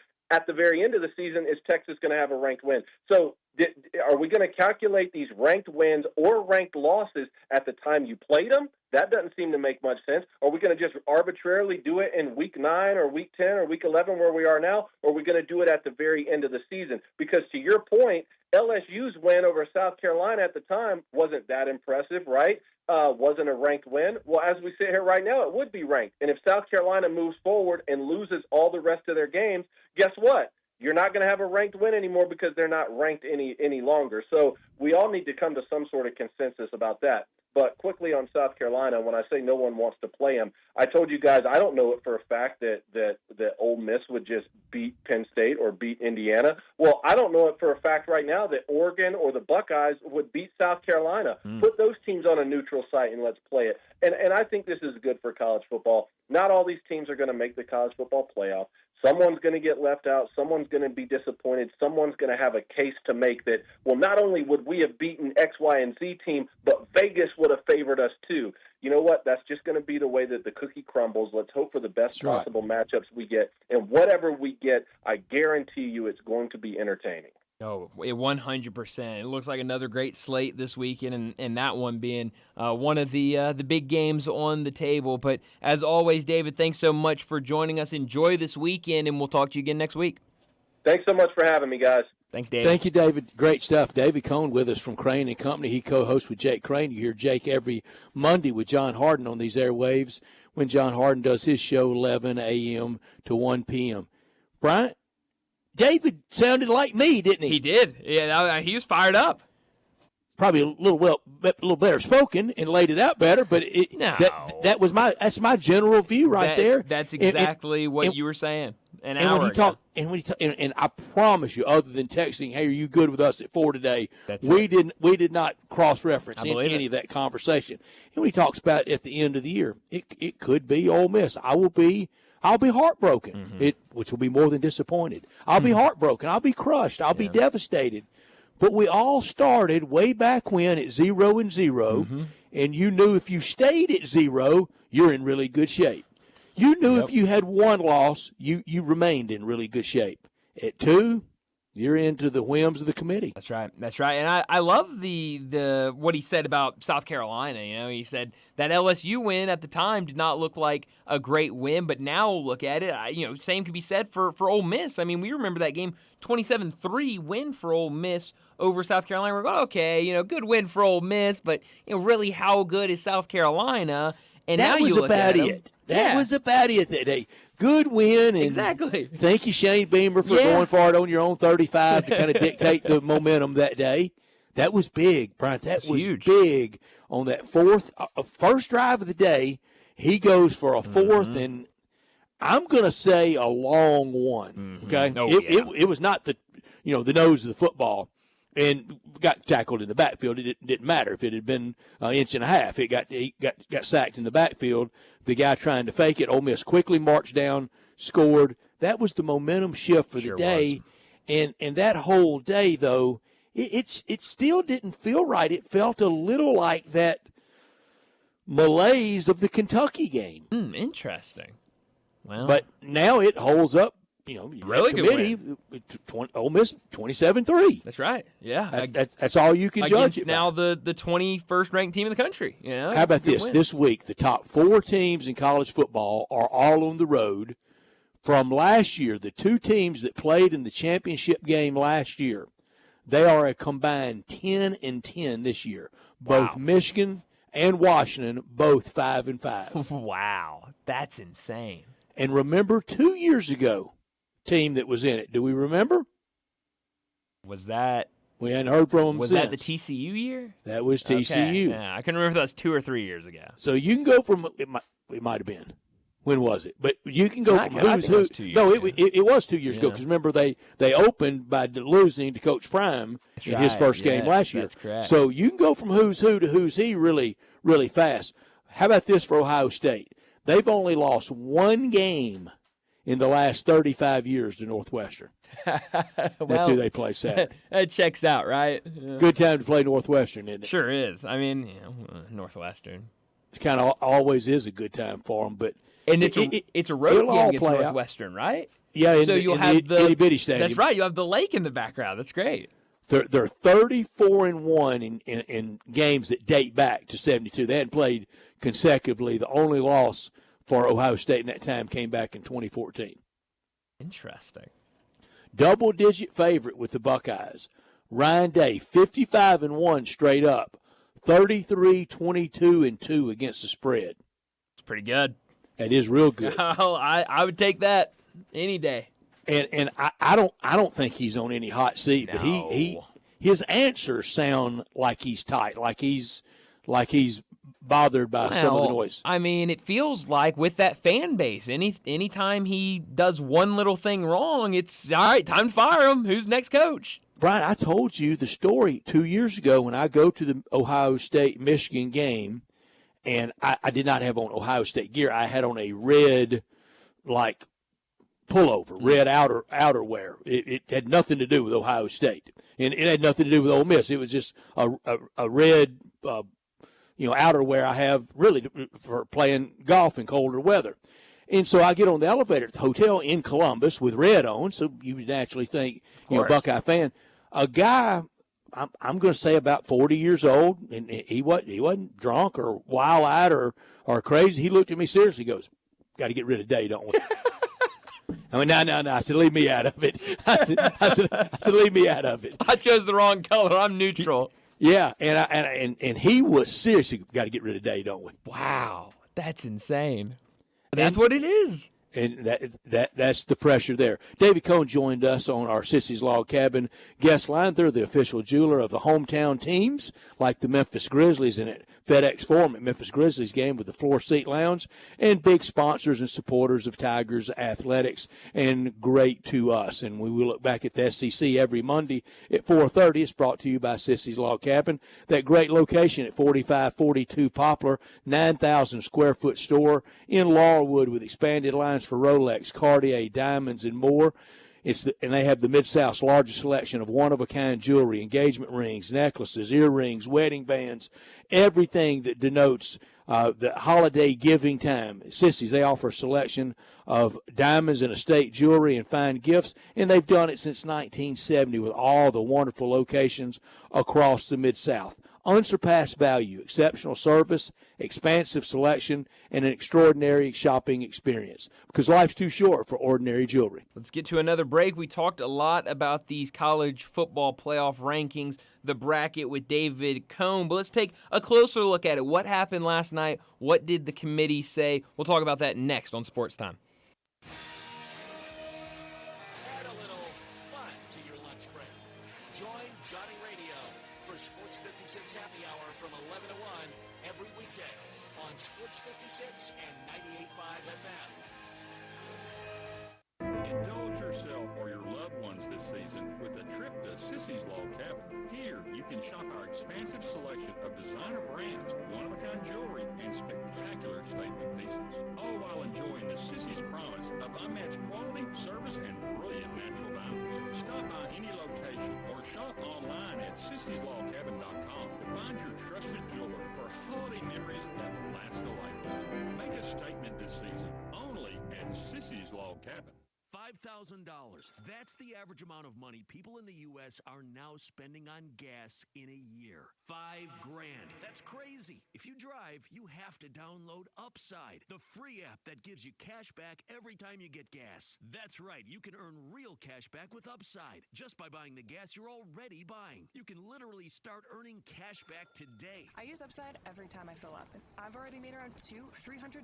You're putting gas in your car anyway. Why not get real cash back? If you like free money, download Upside. I'm saving the cash I earn from using Upside to help pay for a vacation later this year. Download the free Upside app now to earn cash back every time you buy gas. Use promo code YEAR to get an extra 25 cents per gallon on your first tank. You can cash out anytime right to your bank, PayPal, or a gift card for Amazon and other brands. Just download the free Upside app and use promo code YEAR for a 25 cents per gallon bonus on your first tank. That's code YEAR for a 25 cents per gallon bonus.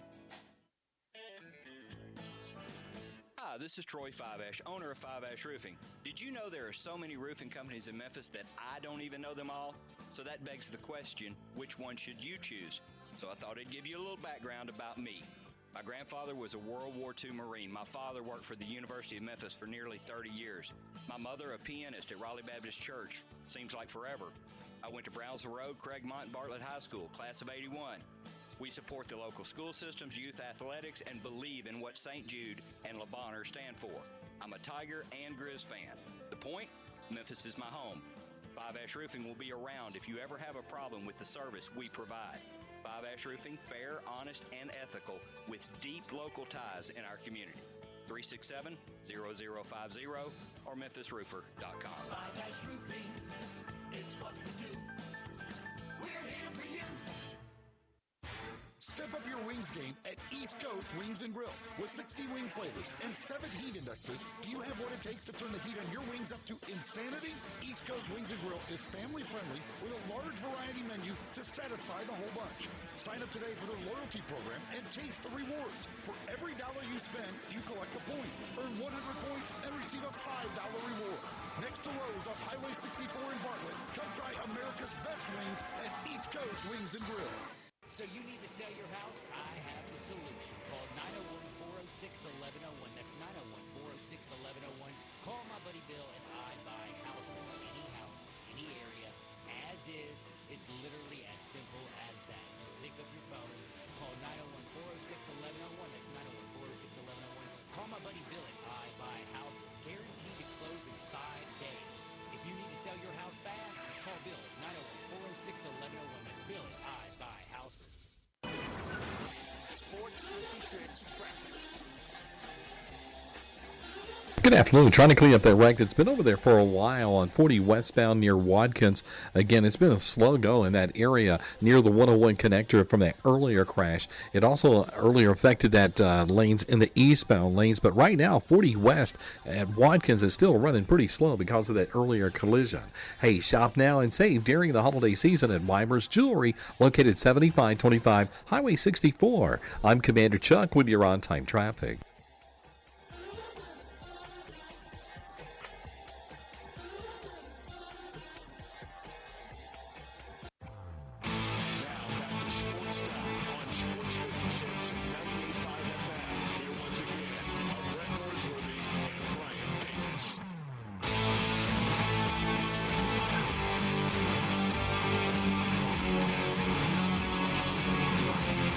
We're making it Sports Time. Brian Brett with you on this Wednesday afternoon. We've talked a lot about the college football playoffs and the bracket that was revealed for the second time last night, what it would look like if the season ended today. Looking at that bracket right now, it would be 12 seed Boise State against 5th seed Ohio State, 9 seed Notre Dame against 8 seed Tennessee, 10 seeded Alabama against 7th seeded Indiana, that'd be at Indiana, and then 11 seeded Ole Miss at 6th seeded Penn State. That would be the first round games. Rematch of the Peach Bowl. Sure would be, which that's the thing that I know, outrage, whatever it might be, everyone feels like everyone's talking bad about the release. My takeaway from the last 2 weeks of the rankings and what the brackets look like, these would be some fantastic matchups in the first round. They would be, and it'd be the first time for Ole Miss to ever play at Happy Valley at Beaver Stadium. I don't know if it would be daytime or nighttime or whiteout or not. You know, that could be that Friday night game. Remember, we'll have one Friday night game and then real early mid-afternoon evening time on that Saturday the 21st. So we're going to have what we have.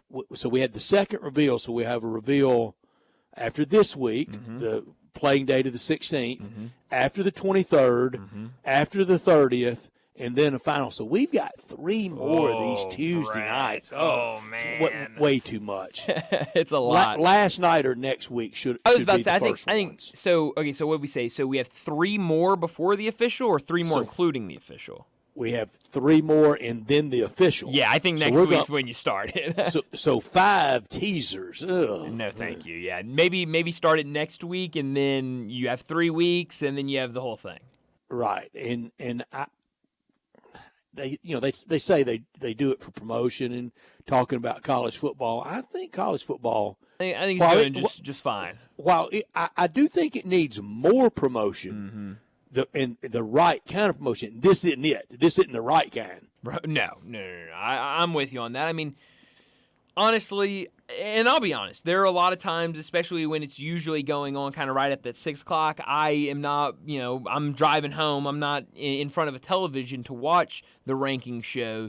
But a lot of times, I watched it last night, but there are a lot of times where I just wait and see the poll that comes out, or I see, last night the bracket that came out. Exactly. I mean, I don't think it's necessary. I don't know how many people are saying, "Oh, must watch television tonight. You got to sit down in front of the ranking show on, November 12th." Again, Sunday morning, December 8th. Oh, that's the big one. Everyone will be in front of their television for that one. Anybody in my orbit, don't be calling me or texting me at that I'll time. be busy. Yes. And then we'll see what's revealed. I've been promising all week that I would play the devil's advocate. I forgot about that. For our SEC teams, for teams ranked. So we'd have to go all the way down to Mizzou at 23, and all I would simply say to Mizzou at 23 is you lost 41-10 at College Station, and 34-0 to Alabama. But I love the confidence in your head coach, still going out there and selling the idea of being it's his job. It's his job. That's fine. Then the next one would be 22 LSU 6-3. The 3 part of that says it all. So I can move forward to South Carolina, copy and paste. The 3 part of it says it all. I'm hearing, I don't blame them. If we played South Carolina, they lost to LSU at home.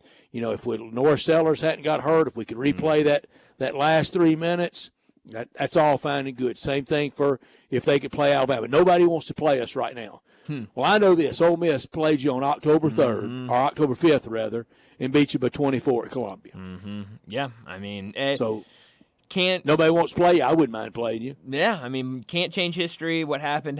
You got to live with it now. Then we go all the way to 15 to Texas A&M 7-2. I don't think they have a big gripe. I would just say to Texas A&M, you had a chance to really put Notre Dame out of the college football playoff picture on opening night. Game day there, lights on at Kyle Field, Mike Elko first game, and you laid a big fat egg. Sure did. Yeah, that was so. Oof. Sorry, and then in your next loss, you got really beat pretty bad by South Carolina. Laid another egg. Yeah. So I think they know why. Georgia, a little tougher case, 7-2. You're real good. You probably want a 14-team playoff. You no doubt would be in and could probably maybe win it all in a 16-team playoff. But that's in the future. For now, last Saturday, you had 59 yards rushing. Next team, Ole Miss at 11. Brian, what do you think I'm going to say about Ole Miss? It's going to be the Kentucky loss. I mean, that's going to be the biggest thing. But also right after that, the LSU losses, those 2 losses. And all those things are accurate and very fair. You were a 16-point home favorite to a particularly, as it has played out, bad Kentucky team. Yeah, Kentucky isn't South Carolina, a team that is, that was the game they turned it around and they've been great all season. No, they've been a bad team all year. That was their high water mark. It sure was. I mean, they hadn't scrapped. I think they'll take care of Murray State this week, but that'll be the first left-hand column since then. Wow. And then you lead all night at LSU. I would again. I said heartbroken, devastatingly heartbroken if left outside. But I think, and if I'm going to try to be, I would know why. You can't have those two. You can't have both of those slip-ups. Then to Alabama, 7-2, and it would be you gave up 40 to Vandy. They only got 17 on Auburn. Yeah, that's gonna be one that's tough to overlook. And then you get to Tennessee. They're at 7. They're in, but I don't think many Tennessee fans are thinking they should be that much higher than that. But if I need to give a case for anti-Tennessee, you only scored 14 at Fayetteville and got beat by Arkansas. Yeah. That's not good. No, it's not. Arkansas is not a great team either. At all. Now, can Arkansas get up and maybe inflict the most damaging loss in that series ever if they upset Texas this week? Oh, Brett. And I think that would be the crippler of all time. In Arkansas, the all-time record against Texas, it's not good. In Fayetteville, it's not good. In Fayetteville, Arkansas is 4-17 all-time against Texas. Wow. That was the win 2021 that really launched the happy days are here again for Sam Pittman and Hunter Yurchek, the new administration. It was a great win. Beat Sark. Sark's really improved his team since then. They won in 2021, won in 1981. Brett was a freshman in 1981 at that game. Oh, man. The only field storming, participating, and tearing down goalposts in my life was that day. I love it. In 1981, 42-11, October 17th, That's 1981. awesome. Favorite day of college, no doubt about Well, it. hey. That's two of the wins. The third win is 1965. The fourth win was 1951, and one of the star players on the Razorbacks was Pat Summerall. And he's only been in the news lately because his daughter's going to be chief of staff for Trump. Wow. That's it in Not Fayetteville. a lot of wins, no. For Razorbacks over Texas. But if they got them Saturday, goalposts come down in Fayetteville, and it's the biggest pain ever put on them. Oh, it absolutely would be. I think it knocks Texas out of the college football playoff. It certainly could. It absolutely could. I mean, we saw the drop that Georgia had, right? You know, with that loss against Ole Miss, and you know, Ole Miss is a much better team than Arkansas. So yeah, it would be a super damaging loss if Texas lost that game. And inside the committee room, if Georgia wins out, pulls off the win this week at home against Tennessee, and then beat UMass and win the rival game against Georgia Tech at home in Athens, 10-2. Ole Miss is 10-2. Does it just shut the discussion down of head-to-head they beat them? Is that the end of it, or do you dissect those two losses? Of course, they lost to Ole Miss. We know that. That's one of their two. Their other one's to Alabama at Bryant-Denny Stadium. Yeah. Ole Miss's two is Kentucky at home and leading all night and blowing in overtime to LSU. Well, or does head-to-head shut it down? It's a good question, and because of this kind of new 12 team, I don't think we'll really have our answer until after the fact, but I really don't know, because I think you would say, okay, head-to-head, that should shut it down, but when you kind of make that case of, well, if you're a Georgia fan, I think you can make a really good case. Yeah, we lost 2 games, but it was 2 road games against 2 really, really good teams. We didn't lose to Kentucky. Bingo. And so it's a really good question. I don't know where they'll stand on it. The other side of, and I'm really conflicted. I could argue every side of this for all these teams. I don't like to do that. I like to know what I believe and then espouse that.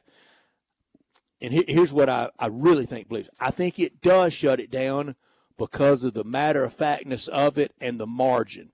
And when I go back to what I said on Monday, and I firmly believe this, give me Georgia anytime, anywhere.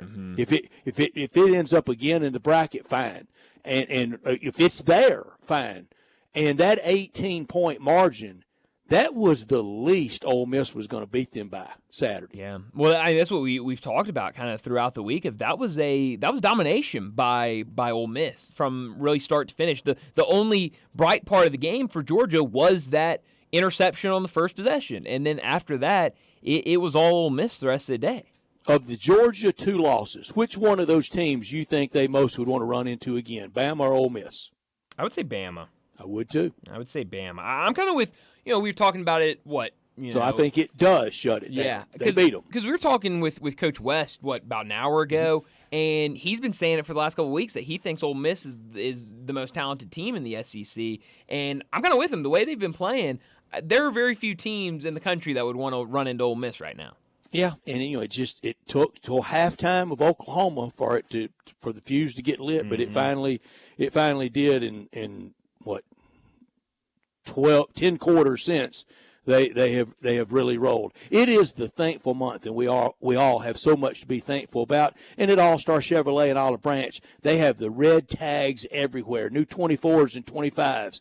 You got to love all the new affordable Equinox for 2025. If it's got a red tag on it, that means you're going to save a lot of money. 0% financing, a ton of cash back for you. Red tags on Silverados, new 24s with 1.9 financing plus $3,750 back in cash. New Colorado trucks, financing down to 1.9 and not a single payment until February of 2025. Your good credit deserves it, and you get it at All-Star Chevrolet.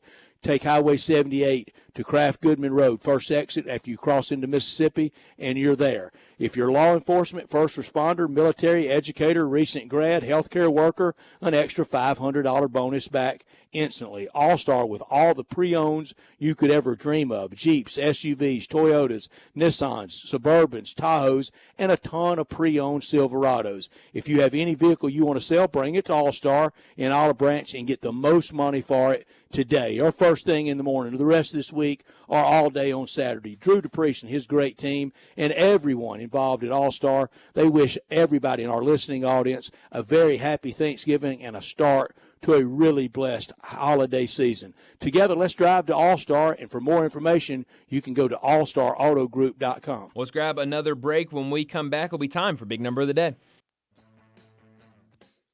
Join the voice of the Tigers, Dave Woloshin, for Wolo and Friends. Weekday mornings from 10 to 11 here on Sports 56 and 98.5 FM. Looking for an engagement ring that'll really knock her socks off? You need to be at Genesis Diamonds. It's such a privilege at Genesis Diamonds for us to work with the world's finest designers, to be able to offer brands like Tacori and Verragio, and we're excited to be able to give you something that nobody else can. Genesis Vice President David Cooper. The craftsmanship, the detail, the quality, the individuality is bar none better than anything else. Genesis has been selected as an exclusive provider for every top designer from New York and California, with over 4,000 names to choose from. And if that's not enough, they can create something that's truly one of a kind. We can custom craft you literally anything you can imagine. We have the capabilities to realize any dream you have. Things that other stores may call new, we've been doing for 3, 4, and 5 years already. So don't settle for a medium style design. You deserve. I'm David Cooper from Genesis Diamonds, and I'm excited to see you in our show. It's extended. Simple, smooth, and every sip is easy as the last. Tito's handmade vodka tastes just as good with tap water as it does your favorite mixers. Back in the day, Tito distilled, hand-bottled, taste-tested, sent out to a few friends, then taste-tested again to give you the finest juice around. No frills, no flavors, no fancy labels, just the good stuff, just Tito's. For recipes, videos, and more, visit Tito'sVodka.com. Distilled and bottled in Austin, Texas, 40% alcohol by volume, namely 80 proof, crafted to be savored responsibly. Hungry for that delicious smash burger flavor? Dyer's Cafe is the original smash burger since 1912 and still smashing burgers in Collier's historic town square. Come out for their lunch specials Monday through Friday, 11 to 2. Ask about their world-famous split dog and authentic Chicago or New York dog. Try the leaner side of Dyer's with a grilled chicken sandwich or freshly made salad. Also serving lakes, Delta-raised catfish, Pasquale's tamales, and a customer favorite, hand-breaded onion rings. Dyer's, serving world-famous burgers, dogs, and shakes in Collier's historic town square. Jason's Deli. When you're dining in or picking up curbside, you can expect wholesome surprises, just delicious sandwiches, crisp salads, and quick quality meals made with the freshest ingredients and no artificial trans fats, MSG, high fructose corn syrup, or artificial colors and dyes. Around here, a lot of thought goes into what we put into our food and what we take out of it. Because you're not just taking the bite, you're getting a taste of who we are. New items are constantly being created to expand our menu for all tastes and special diets with vegan and gluten-free options available. Convenience and on-time delivery you can count on. It's just a click away at jasonsdeli.com. So whether you need to feed 5 people or 5,000, the team at Jason's Deli, they have the credentials and the commitment to keep you satisfied. Freshness is nearby at Jason's Deli, locations at Ridgeway and Park Place Center, Poplar Highland, Germantown Road in Cordova, and on Goodman Road in Olive Branch. Jason's Deli is wholesome food and no surprises. Now back to Sports Time on Sports 56 and 98.5 FM. Here once again are Brett Norsworthy and Brian Davis.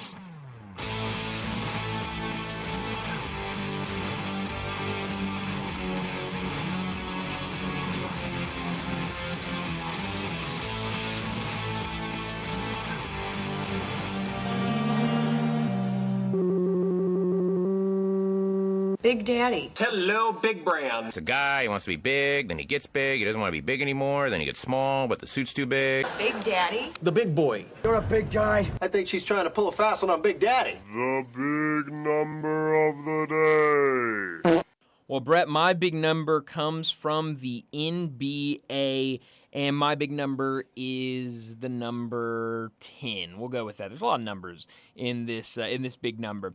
In the last 15 years, only twice has an NBA player gone on a 10-0 run in the last 4 minutes to turn a 2-possession deficit into a 2-possession lead.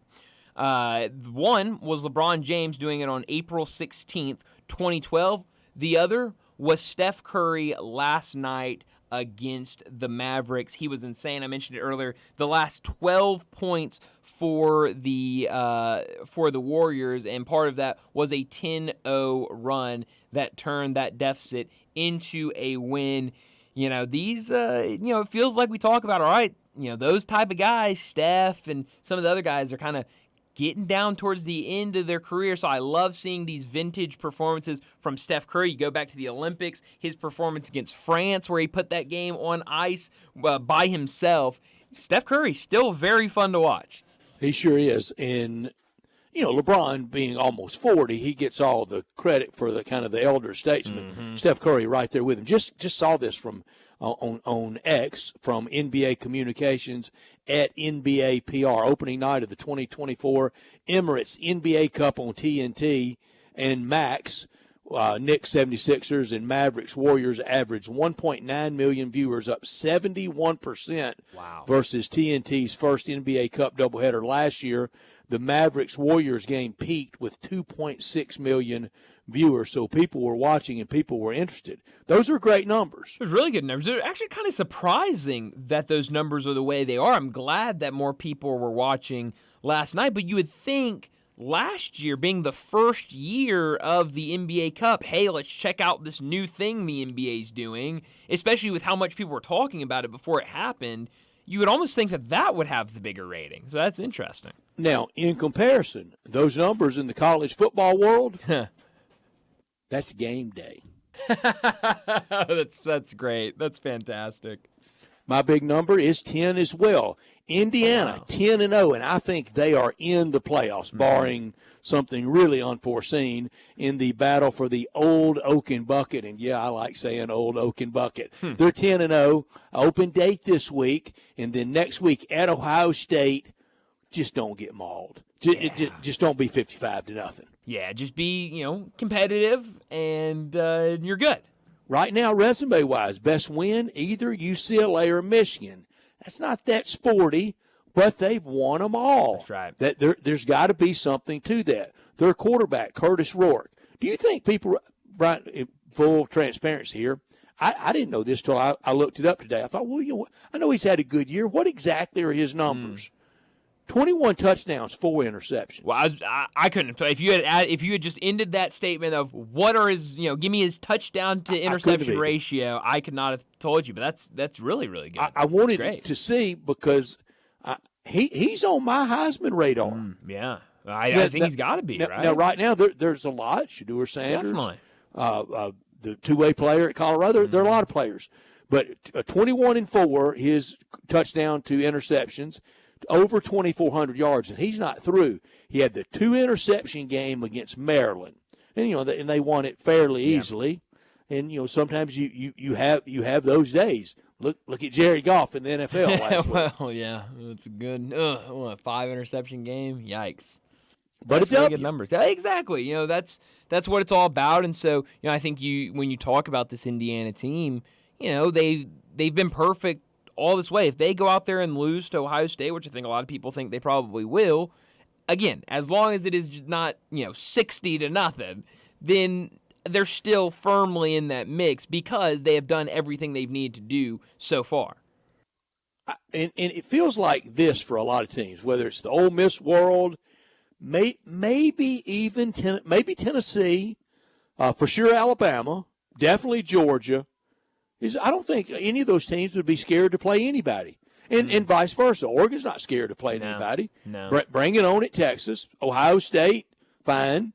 Definitely. And I think that's, again, kind of goes back to how kind of wide open this is. And I don't know if Notre Dame's anybody anywhere, but it's Notre Dame. Sure. It's they kind of carry weight with them no matter what the team looks like, if they're good or bad. But no, I don't think there's any team in the country that, I'm terrified to be matched up against that team. And the critics of the Notre Dame schedule, they did open by going on the road to Texas A&M and winning, and in even number years, they always end the year at USC. Odd number years, they play them in the middle of the year in South Bend. Even years, they go out there.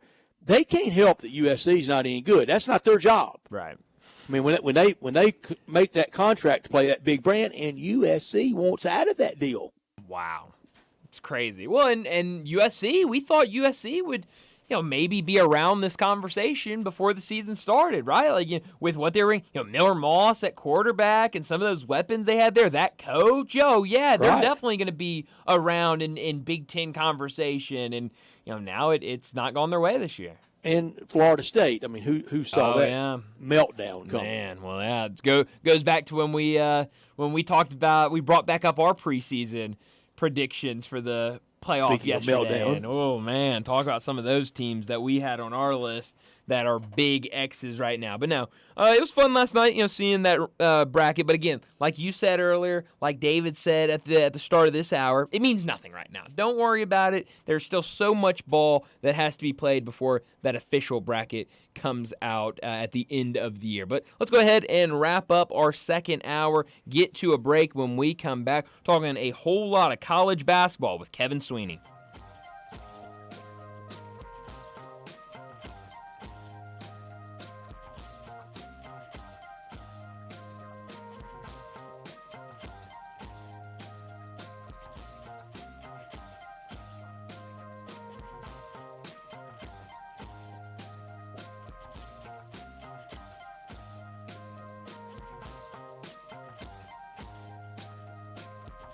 You or someone you know or care about has dealt with a difficult divorce. When facing divorce, you need the attorneys at Rice Law.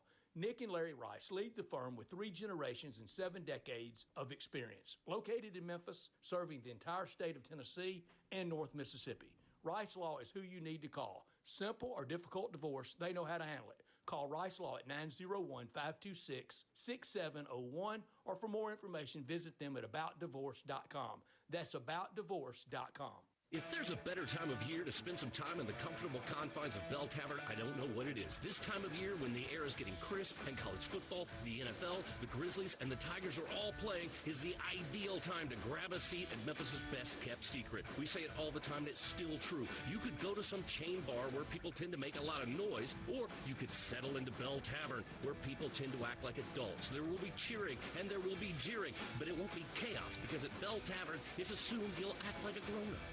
With Progressive's Name Your Price tool, you can easily find coverage options that fit your budget. If only it was that easy to name your baby. How about Jaden? Nope. Okay, Michael? Went to middle school with a glue-eating Michael. Sebastian? Dated one in college. How about Damien? Vampire name. All right, Greg? Not feeling it. Okay, no worries. Jeffrey? Oh, love that one. Wait, really? No. Find coverage options that fit your budget with Progressive's Name Your Price tool. Get a quote at Progressive.com. Progressive Casualty Insurance Company and affiliates. Price and coverage match limited by state law. Not available in all states. Mayweather Boxing and Fitness offers a high-energy, full-body workout that utilizes the same equipment and technology employed by Floyd Mayweather to achieve his impressive 50-0 record. The workout features 4 types of heavy bags, treadmills, rowers, battle ropes, weights, and much more. Visit Mayweather Boxing and Fitness, located at 2257 North Germantown Parkway in Cordova. Train like a champ. Mayweather Boxing and Fitness, 901-673-1267. Admit it.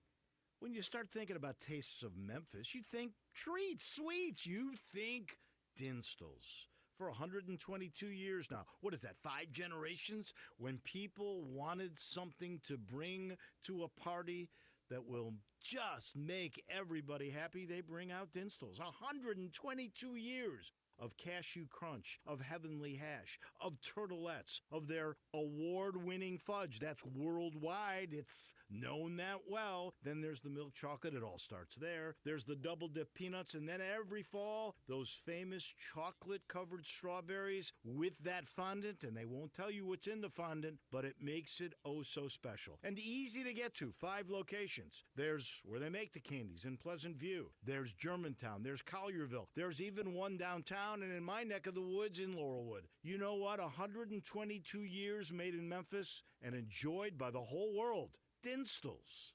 Do you know one of the best things you can do for your employees or family's health? Provide Arctic Clear bottled water. Arctic Clear bottled water is your locally owned and operated bottled water provider. Arctic Clear is 100% natural spring water with free delivery and setup, dependable service, and no long-term contracts. What an easy choice. Call Jeff Manus today. 901-382-2363 or visit arctic-clear.com. Arctic Clear bottled water. Call now 382-2363. That's 382-2363. So you need to sell your house? I have the solution. Call 901-406-1101. That's 901-406-1101. Call my buddy Bill and I buy houses. Any house, any area, as is. It's literally as simple as that. Just pick up your phone. Call 901-406-1101. That's 901-406-1101. Call my buddy Bill and I buy houses. Guaranteed to close in 5 days. If you need to sell your house fast, call Bill at 901-406-1101. That's Bill and I buy houses. Sports 56 traffic. Good afternoon. Latest wrecks here in the Midtown area on 40 eastbound, just up from Danny Thomas, approaching that 240 interchange. Again, it's a terrible place to have an accident for this time of the afternoon. Again, 40 eastbound just past Danny Thomas is crawling. They're also still working this wreck over here on 40 westbound near Watkins, near the 101 connector. Rain continues to come down pretty hard out here in rush hour traffic. Give yourself extra time. Shop now and save during the holiday season at Weimer's Jewelry. They're located at 7525 Highway 64. I'm Commander Chuck with your on-time traffic.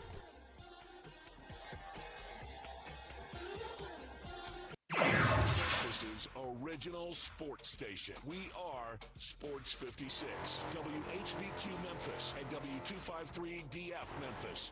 Now, back to Sports Time on Sports 56 and 98.5 FM. This hour brought to you by Jaguar Land Rover Bluff City. Once again, our Brett Norsworthy and Brian Davis. You say you stand by your man. We're back into Sports Time. Bryant and Brett with you as we start our 5 o'clock hour. And joining us like he does every Wednesday during the college basketball season, Kevin Sweeney from Sports Illustrated joins us now. You can follow him on Twitter at CBB_Central. He was in Atlanta last night for the Champions Classic. We'll get to that in a second, Kevin. I want to start with the Memphis Tigers, now 2-0 to start the season following a road win against UNLV. They also, or I guess I should say, getting ready to play Miami, a team preseason picked to win the MAC. They'll play them this Friday. What'd you make of that win against a team that's usually right there in the middle of the pack of the Mountain West? What'd you make of that win for the Tigers on Saturday over UNLV? Yeah, gritty to win on the road, right? I mean, that's what it takes. It doesn't have to be pretty. It doesn't have to be perfect, and it wasn't. But I think you've seen a resolve with this group here in the first two games to dig themselves out of deficits and find ways to win, and that's a really good sign, especially for a group with as many new guys that's still coming together. I think you and I both agree that a fast start was important for them, and to be off to a 2-0 start, I think is as good as anyone could hope. Yeah, and Kevin, I don't think anybody is planning the ticker tape parade over being 2-0. But Kevin, you know very well how loud it would be here if it was just 1-1 and the total freak out factor of 0-2. So at minimum, that's abated. But I shouldn't even say at minimum. 2-0 should speak for itself. 100%, right? And I think it was important not just for the confidence of this group, but you just didn't want things to get toxic early on, right? I feel like last year when things started to go down, they went really down, and to get some kind of early belief wins is massive, especially against good teams that can help you on Selection Sunday. I'm not sure if it'll be a quad 1, but I think at worst it'll be a quad 2. And you've got to stack up as many of those as you can and hope the resume speaks for itself come March. What would a win over Ohio be at the end of the year? My guess at home, it'll be quad 3. Ohio's a very good team, as I think you guys mentioned. Picked to win the league. They have terrific guards, but it's going to be hard for them to get to top 75, which is what the numbers would take for them to be a quad 1 or 2. But one of the things that I do think is good about the new wins above bubble system is the hope is that things are a little less tied just to quadrants, and you can move the needle a little bit, even in those games against lower tier opponents. And I think Ohio would be a good example of a team that if you beat, maybe it doesn't move the needle at the top of your resume, but it can build up that volume of depth that you need to go there. You referenced the toxicity. If it was 0-2, it'd be pretty unwieldy if it was 1-1. You know this market well. You got a lot of friends in the business in this market, and you know college basketball well. I think sometimes he thinks so. Do you think the piling on, and at 0-2, we know it would be people. It'd be coming in over the top rope, off the street to pile on. Do you think the piling on, the criticism of Penny Hardaway, mostly fair, a little unfair, about right? What? I would say about right. I think there are points where it goes a little too far. I think I think Penny does himself few favors nationally with how he carries himself. I wouldn't say that, at least from my understanding, he has a ton of friends in like the quote unquote national media. Now, look, he doesn't need to kiss rings in the way that other guys maybe do to climb the ladder. And I do think that creates some maybe animosity that shouldn't be there, right? It should be a working relationship. But yeah, look, at the end of the day, I think there's a reason the standard is high at Memphis, right? And I think people who follow this program both locally and nationally understand that, like, you can do some really big stuff here. So when that's not happening, I think the criticism's fair. I think that's the reason you want a job like this. And to me, that shouldn't go away just because, he's the native son, he's the big name. Sure.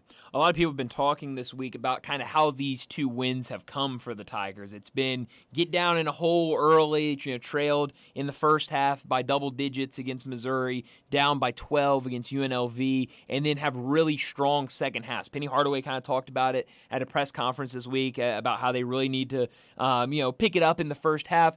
Does that worry you at all, the way that these games have played out, where they're kind of having to dig themselves out of a hole, or is that kind of to be expected early in the season with so many new faces? Look, I would say you'd rather learn from wins than learn from losses, Absolutely. right? Especially just this part of the year.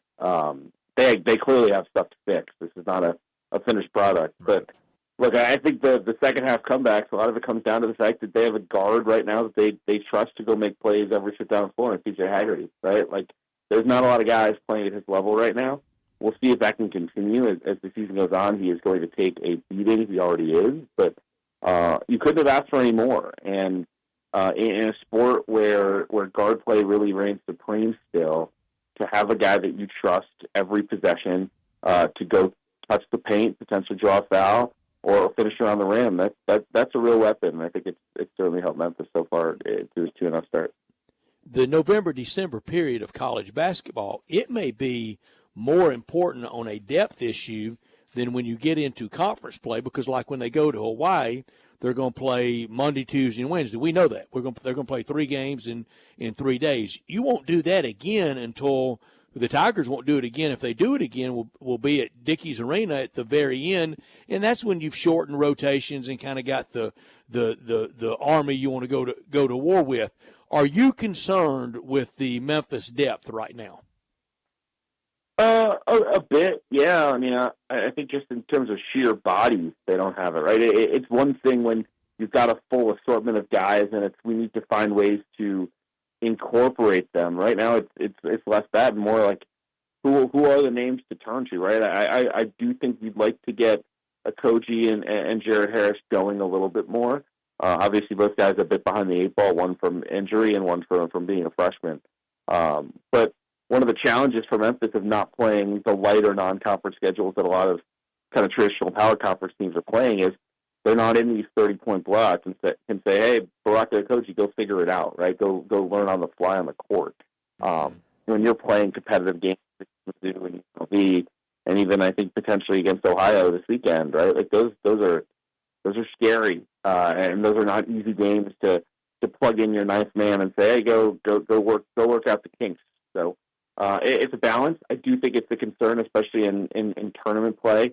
Maybe not so much of a concern in the regular season, but they're 1 or 2 injuries from being in real trouble, and we'll see if they can stay healthy. Obviously, hopefully they can, but they don't have the built-in strength in numbers that a lot of programs have right now. Yeah, that's a good point. Last night, Kevin, you were in Atlanta for the Champions Classic. 2 good games, Michigan State and Kansas in the first one, and then the headliner, Kentucky and Duke in that second game. What was that atmosphere like last night? I mean, a great showing in that second game with how that game ended. Yeah, I mean, it was a little sleepy during game 1. A lot of Kentucky fans that were maybe making their way in, having a beer outside. But once they got there, man, that second game was incredible. The atmosphere was great. It was back and forth, obviously. This feels like March cliche is so overdone, but it did feel like an NCAA tournament game in terms of just the level of intensity, the want for both teams to get that early signature win, and obviously Kentucky came on the end. I think the quote-unquote home crowd for them in Atlanta certainly helped them over the finish line, because there were a lot of moments where that game was teetering and Duke had 8-9 point leads and just couldn't put Kentucky away. And the longer they hung around, the more you felt like maybe they could make that closing push that they finally made to go steal the win. Kevin, I said earlier last night in the presentation of it by ESPN, and even the tip time at 5:30, that's around the same tip time of the first game of the Saturday of the Final Four. It didn't feel like just March Madness in a tournament game to me. Last night felt like the Saturday of a Final Four weekend to me. I mean, definitely game 2. Game one was sloppy. It was not pretty at times, but yeah, look, I love the tweak to the schedule to go to that 5:30 Central, 6:30 Eastern tip time. I like having it in a site where all 4 fan bases could get to relatively easy via air travel. Obviously challenging, but by the time that place filled up, man, it was a lot of fun. And certainly the second half of the Kansas Michigan State game was better, and then obviously Duke Kentucky was 40 minutes of awesome hoop. We closed last night. I said Shira versus Pope wasn't exactly Cal versus K. Those 2 legendary coaches have moved on. Mike Krzyzewski into retirement and John Calipari to Arkansas. Now for Mark Pope and John Shira, which one of the 2 has the most pressure on them? It's weird to say anyone has more pressure than the head coach of Kentucky, right? I think that's that is the pressure cooker of pressure cookers. Self-inflicted often. Yeah, absolutely. But look, I do think John Shire over the next 2 years has a ton of weight on his shoulders to at least get to a Final Four and maybe win a title, because you have Cooper Flag this year, and then you have Cameron Boozer coming next year. Two generational type prospects, guys that will be number one picks. And look, you can get top recruits at Duke every year, but those two guys have been circled in NBA circles for many years. And so the fact that Duke gets them back to back and has an opportunity to go chase a title with them is special. And I mean, Cooper lived up to the billing last night for 39 minutes and 30 seconds. Those final 30 were not fun for him, but 26 and 12 as a 17-year-old was absurd. And I think there's immense pressure on Duke to capitalize on this recruiting wave they've had. Duke was very patient in waiting for Mike Krzyzewski. Took over the 80-81 season and didn't win at all until the 90-91 season. Will they be as patient with John Shira? Think so. I mean, that's the challenge, right? It's like they're going to win. Like, John Shire's won an ACC tournament championship in year one and went to the Elite Eight in year two, and the feeling is he's not doing quite enough, right? But that's also not enough to fire him, right? So I think that will be the interesting thing with the Shire is how patient are they? How much pressure builds on him? However, he's still 37. Like, he has the world in front of him, and he's still learning.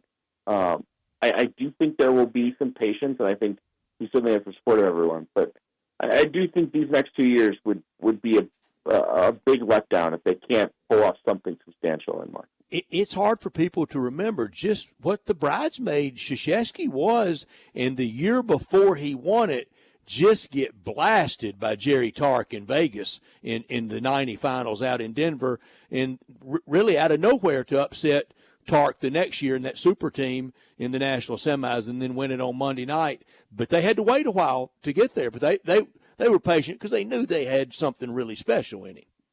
Look, I mean, I think we've gone through this with a number of coaches over the years. Everyone is the greatest coach who's never won it until they win it, right? Whether it's Coach K or Jay Wright or Tony Bennett, and the list goes on and on. Rick Barnes. Yeah, absolutely. Right. I mean, it would be awesome if he could break through, or a Matt Painter or someone like that. Mark Few, obviously. So, I mean, like, I think John Shire is on his way to being an elite coach, but he's got stuff to accomplish, and the standard is and should be very high at Duke. Talking to Kevin Sweeney, joins us every Wednesday to talk college basketball from Sports Illustrated. Go follow him on Twitter at CBB_Central. Villanova, another big brand in the world of college basketball. Kyle Neptune, the coach over there right now.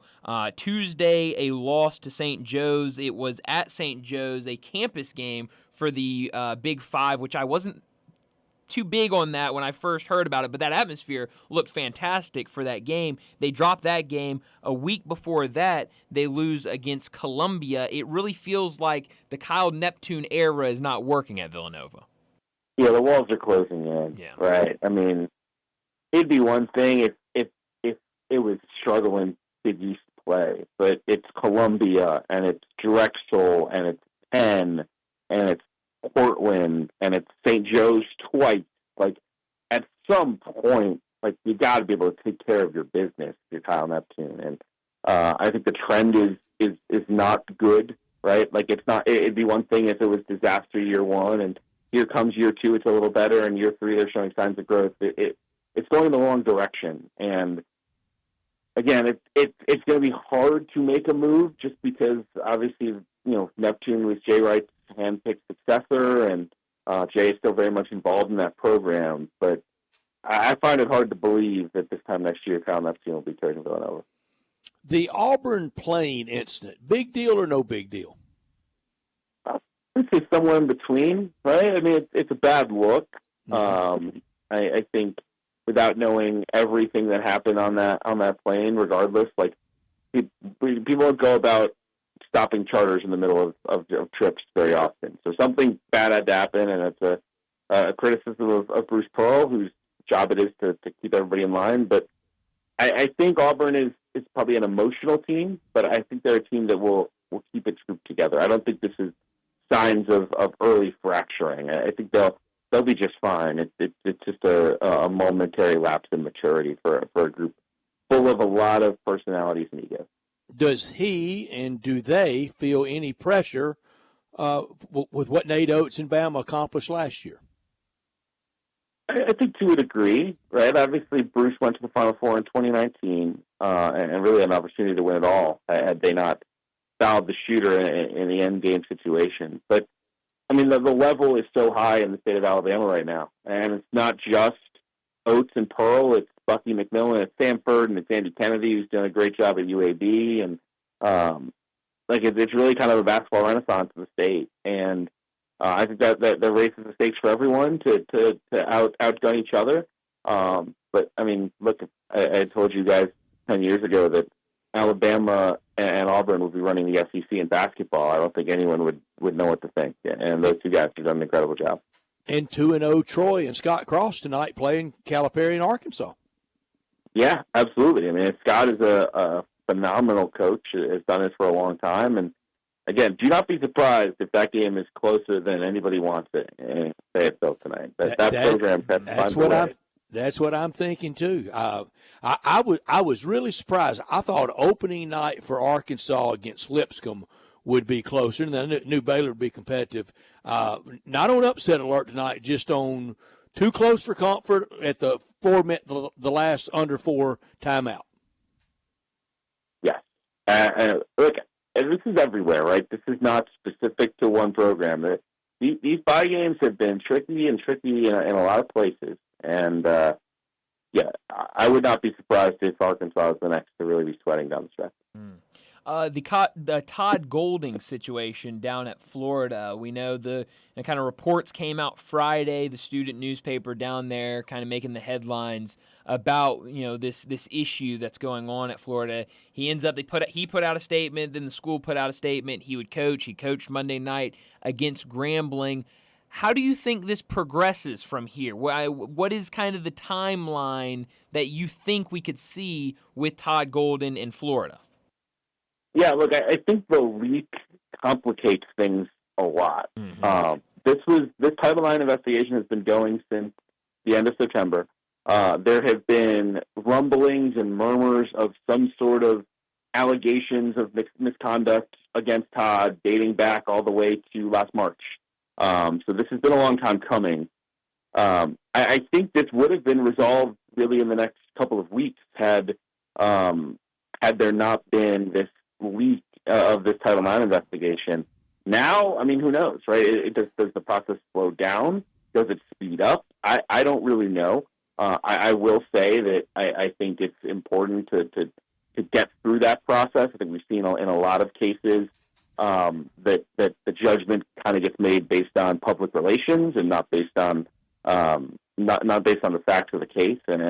And Todd has basically asked everyone, like, hey, can we just wait and see the results of that investigation? But for his sake, I mean, the results need to come the sooner the better, because the longer this cloud hangs over him without him really being able to respond, the more challenging it's going to be for him to stick around, even if he's proven to have done nothing wrong. But yeah, it's an awkward situation, certainly. Not like many I can remember.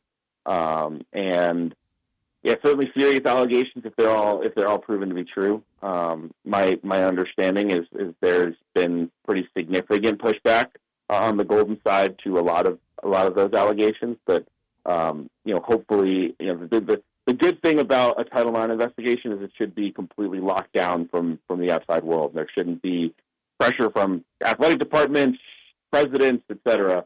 It should kind of run its course and be done the right way, which is what we should all hope in a situation like this. But once it gets public, and again, your guess is as good as mine as how it all plays out. Yeah, nobody should have a thumb on the scale, and Kevin Bryant did as well. He came from broadcast journalism side of on campus, and you came from the student newspaper. You were at the Daily Northwestern in school the very elite Medill School of Journalism at Northwestern. There's great work being done at a lot of these campuses, at student newspapers, at student radio stations, and even some, still being done, by the annual. I know we don't really print that like we used to in the day. That work's being done, and I said yesterday, sometimes it's being done because the more high-profile places, they don't do that as much in this competitive marketplace because that turns off a lot of clicks and subs. Yeah, I mean, credit to the Alligator down there, and again, they're not the first, as you alluded to get a big story like that. You mentioned Northwestern; they had obviously a big situation with football coach Pat Fitzgerald last summer. Look, I think it's important. As important now as ever to have people around who are willing to hold institutions and schools accountable. There's a lot that can be swept under the rug. And again, in the specifics of this, it's a Title IX investigation. I don't think Florida should have been publicizing anything until we knew what was happening. But it's certainly good reporting from them to get their hands on that document and bring it to the light. Yeah. And I know this, the great work that's done on the ground, on campus, and in the college football world, here's where you get all your stories from. The equipment room. They know everything. That is very true. There's an army of managers and equipment people and behind-the-scenes folks that hear and see a whole lot more than anyone else. Well, Kevin, last thing for you before we let you go. I know you just got done in Atlanta. Any plans, any games before next time we talk with you? Yeah, I got a whole hour and a half of sleep last night between finishing work and getting on my flight from Atlanta. So I'm gassed. But back on the road Friday. Going to go to Alabama, Purdue at Mackey, which should be a blast. And then stick around in Indiana for Indiana versus South Carolina at Assembly Hall. It should be a fun weekend. All right, Kevin, we'll check in. We're going to have you all the way through one shiny moment. So the season started, if it was the oil change monitor in your vehicle and you started on 100%, what are you down to after a week and 2 days already?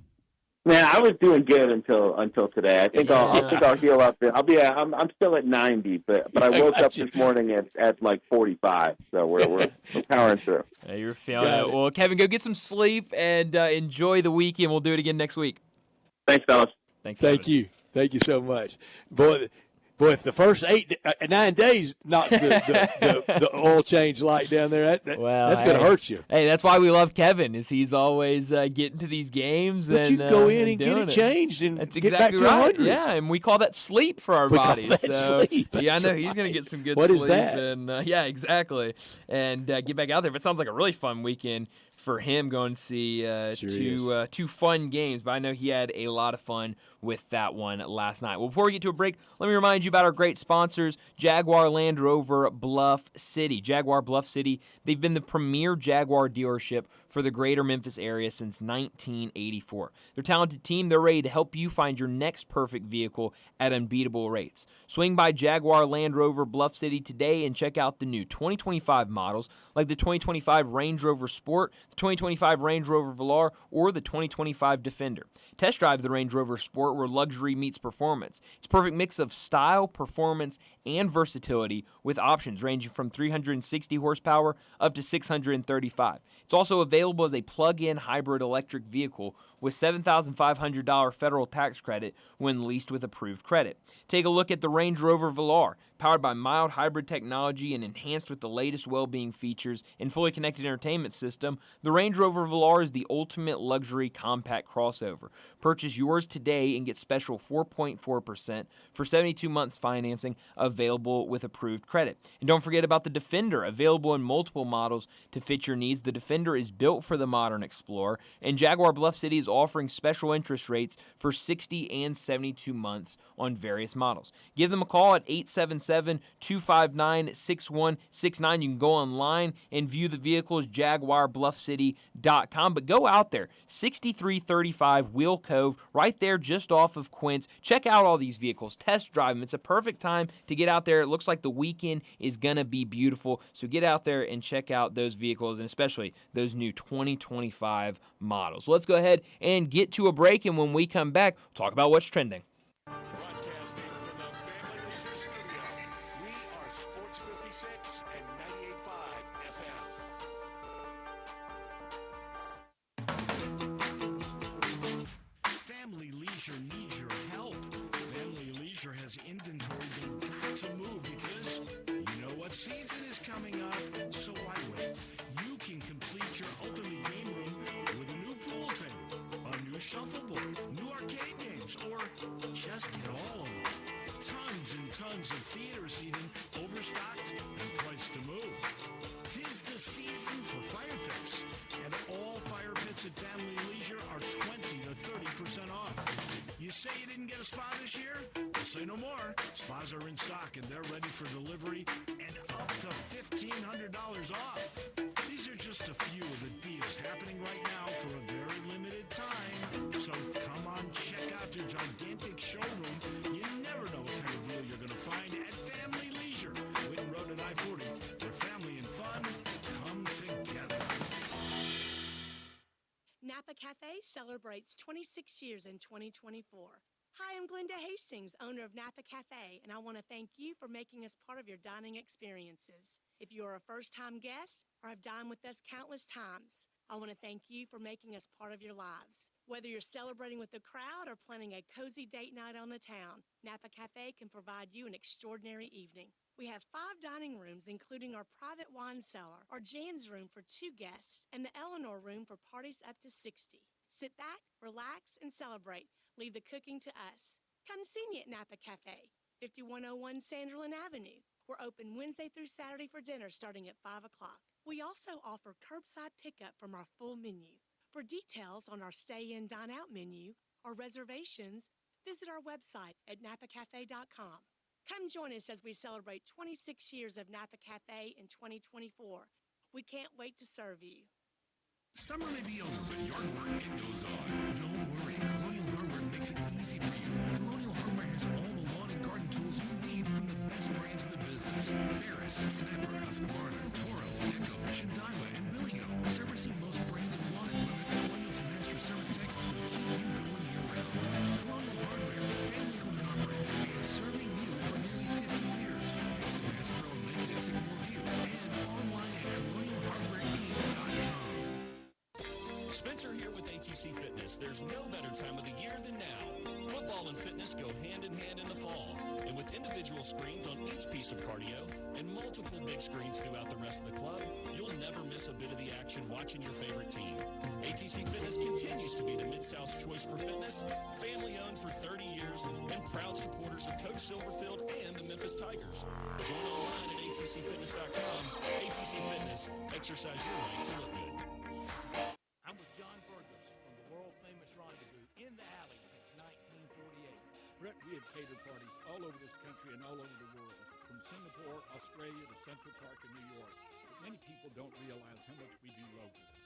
For holiday events, office parties, tailgating, birthday parties, you can't do better than the Rendezvous. For example, you can get a cheese and sausage tray for 15 to 300 people for $3.75 per person.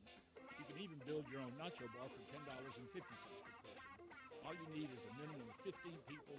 In many cases, we can arrange delivery and full-service catering.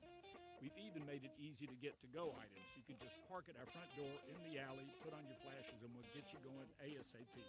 For all your catering items and prices, go to hogsfly.com, click on menu, and drop down to catering. Thank you, John. The Rendezvous, Mr. Charlie Burgos' Rendezvous in the Alley since 1948 and celebrating its 75th year.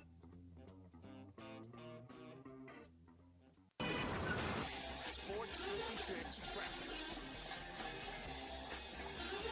Good afternoon. Latest strikes here in the Midtown area on 40 eastbound, just up from Danny Thomas, approaching that 240 interchange. Again, it's a terrible place to have an accident for this time of the afternoon. Again, 40 eastbound just past Danny Thomas is crawling. They're also still working this wreck over here on 40 westbound near Watkins, near the 101 connector. Rain continues to come down pretty hard out here in rush hour traffic. Give yourself extra time. Shop now and save during the holiday season at Weimer's Jewelry. They're located at 7525 Highway 64. I'm Commander Chuck with your on-time traffic.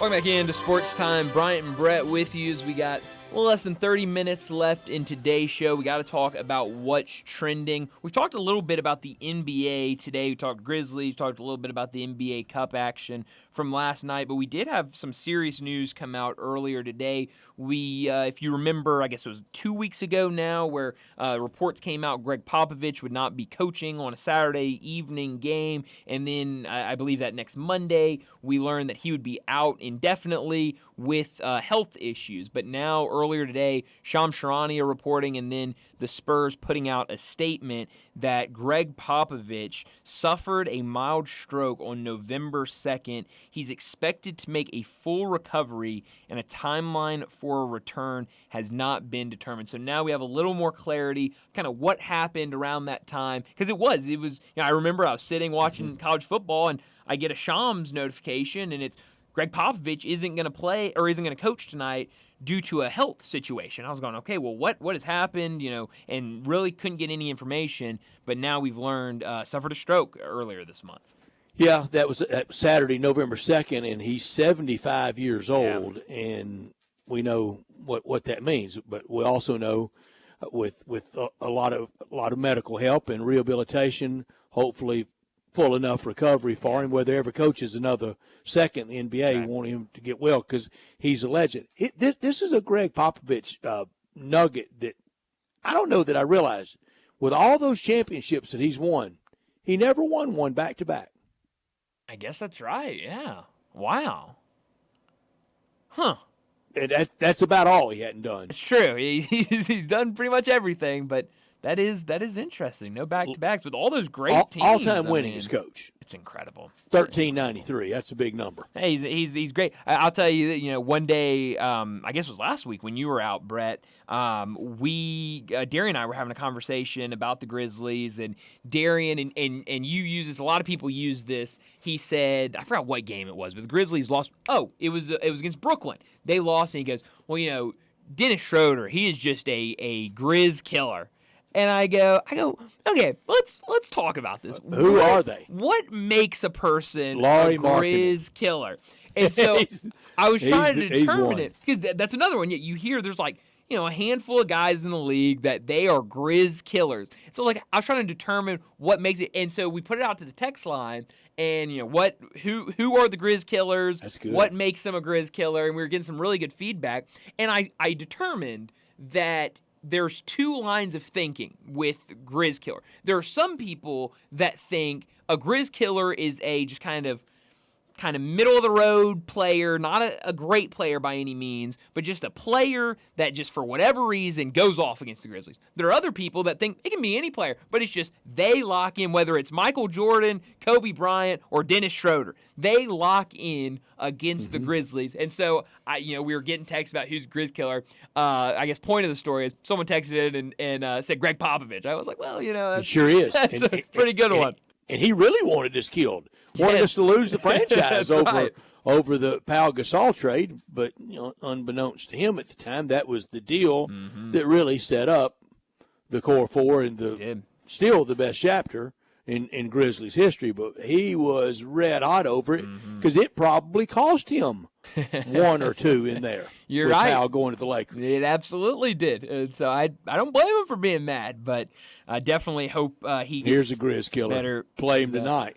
Rui Hashimura. Oh yeah, Rui Hachimura has a great game every time. Rui Abdul-Jabbar Hashimura. And Rui didn't play the last game. Is that right? Didn't play in Memphis That's last. right. Wednesday Yeah. night. He was kind of upgraded to maybe questionable before the game started, and then ultimately But was that's out. a good. Pop really wanted his kill. It's a good one. It's a really good one. I laughed when I saw that on the text line because it was really good. Something else I wanted to get to, Brett. And again, hopefully, Greg Popovich, prayers out to him. For sure. Hopefully, he gets better soon. But and I want to tell a Greg Popovich story. Okay. After he lost Yeah. his wife, it was in the couple of days afterwards. I don't know what, but it was pretty immediate. I don't know exactly how long. It wasn't the next day, but it might have been his next game back. I'm downtown. Rob and I, to accommodate him on game days, we would do the show from FedEx Forum. Oh wow. And I'm downtown early that day, and I'm walking like right there across from MLG&W, right by BB King's. Mm-hmm. I'm going north, and Coach Popovich is coming south. It's just the two of us. I mean, it's kind of a lonely area, just the two of us. And I see him coming. And he looks right at me. I look right at him and go, "I'm sorry for your loss." He said, "Thanks." Just kept going. About his wife. Wow. And that was kind of, it wasn't anything gushy. He just said That's thanks Pop. and kept going. That's him. Pop. That is absolutely Pop.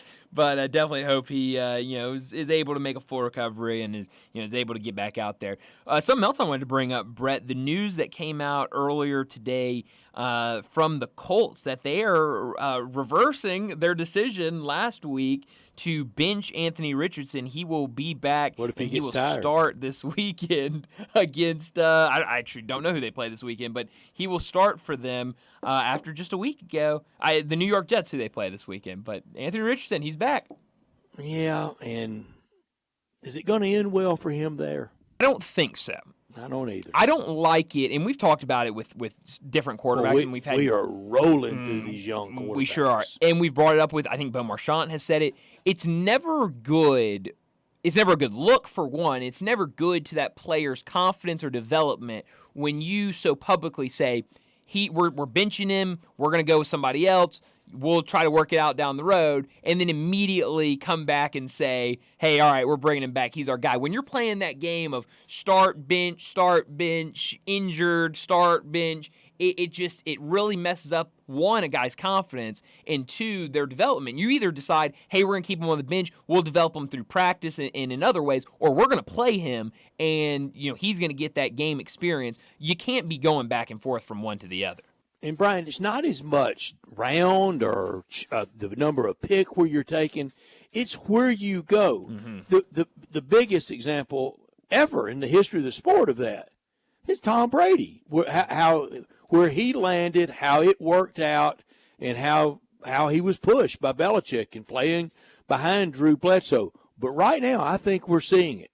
Didn't Jaden Daniels end up in the perfect spot? 100%. I mean, it fit him. He's fitting that system. You go back a couple years ago, Brock Purdy, you could say the same exact thing. I mean, last guy taken in the draft, and it's just that right situation that's, he's able to figure out. They're able to figure him out in San Francisco, and, he's been able to, whatever you want to call him, game manager or whatever it might be, he's been able to win games for them Lamar as a quarterback in Baltimore. Absolutely. So had someone that trusted him, was patient with him.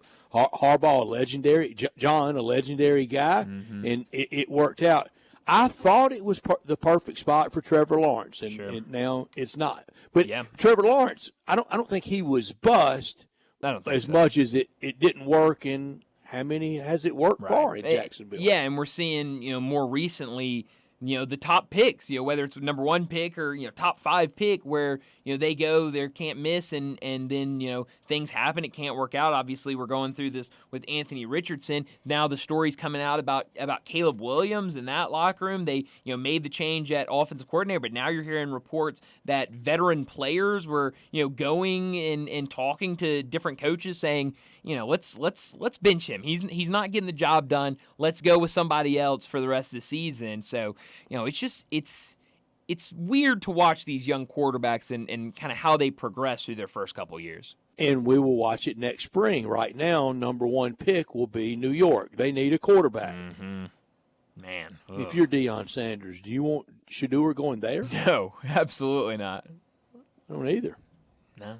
But I don't know what leverage they could have to bomb him out of there, but I wouldn't want it either. No, there's very few people I think that would want someone to go to the Giants. But it's going to be a big offseason for the Giants this year because last year we saw it in front of our eyes. The Titans got Shador, and if they have a chance to draft him, they should move on from Will Levis. If he's there, yeah, I think you take him and you move on. You move on from Will Levis. But going back to the Giants, this is going to be a huge offseason for them because all this played out very publicly with them being on the off-season edition of Hard Knocks where Joe Shane, their GM, made it very clear, we're all in on our quarterback. And now nobody is in on the Tisches and Maras may be all out on Joe Shane. Exactly. And so I think it's going to be a lot going on in New York this offseason. There are some really bad teams. The NFL, they liked the parity, and it was created that way, and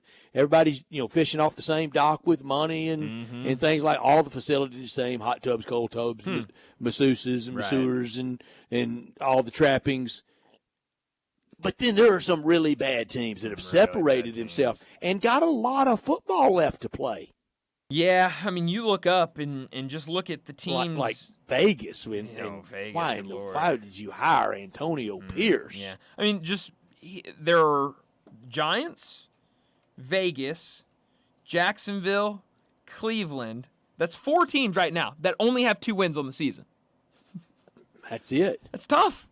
I mean, that's teams. 8 games to play for most of those. It's a lot of games to play. And then, I mean, you look.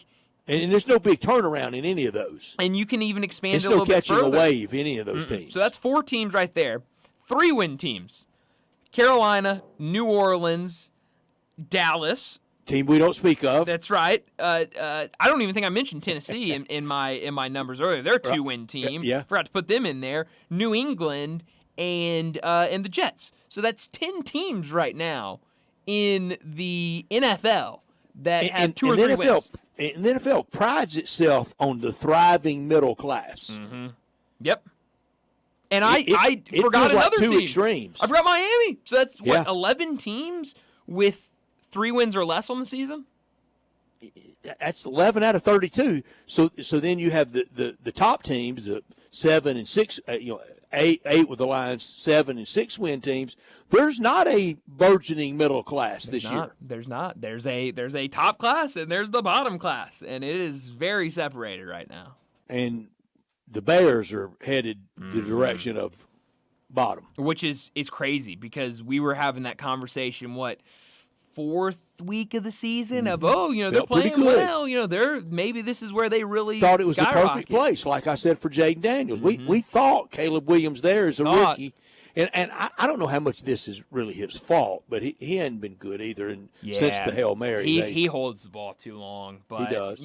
Other than that, he's a great player. You can do that in college and make something happen. Can't do that guy in the NFL is not going to be open long. You've got to let it go. It's a famous story after at some point, either during or at the end of his rookie year, Peyton Manning told his dad, he goes, nobody's ever open. He said, they're not going to be. He said, it's that small a window. He said, it'll slow down and you'll get better, but you're just not going to have a guy running wide open. Yeah, and it certainly slowed down for Peyton Manning. Peyton Manning said, there's just never anybody open. Yeah, if Peyton Manning's saying that, then it's goes for real. Also being with rookie, but we were more patient with rookies then. We're not now because we just use them up and throw them overboard. Exactly. You draft them and you say, all right, get out there and win us games. Make it happen. And it's really tough to do that. But let's go ahead and get to our final break of the day. When we come back, wrap up today's show with Crunch Time.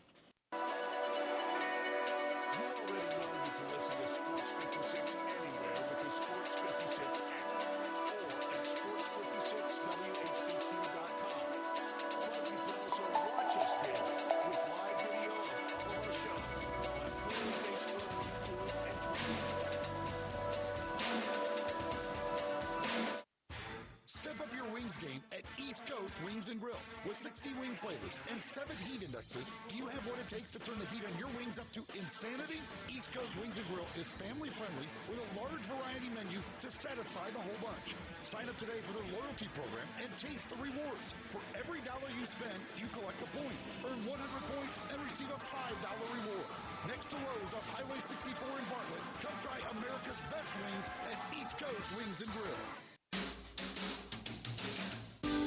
Hi, this is Lauren Choate, Choate's Air Conditioning, Heating, Plumbing, and Generators. Right now, we're offering our Choate's Comfort and Safety Special. For a limited time, when you purchase a $99 tune-up, or if Choate's performs a repair, you'll receive a free 1-year standard fan plan membership at $400 value.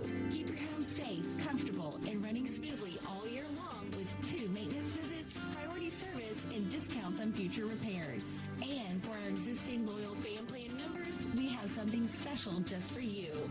Enjoy a $1,000 loyalty coupon toward any new generator, tankless water heater, or HVAC system. It's our way of saying thank you for trusting us with your home.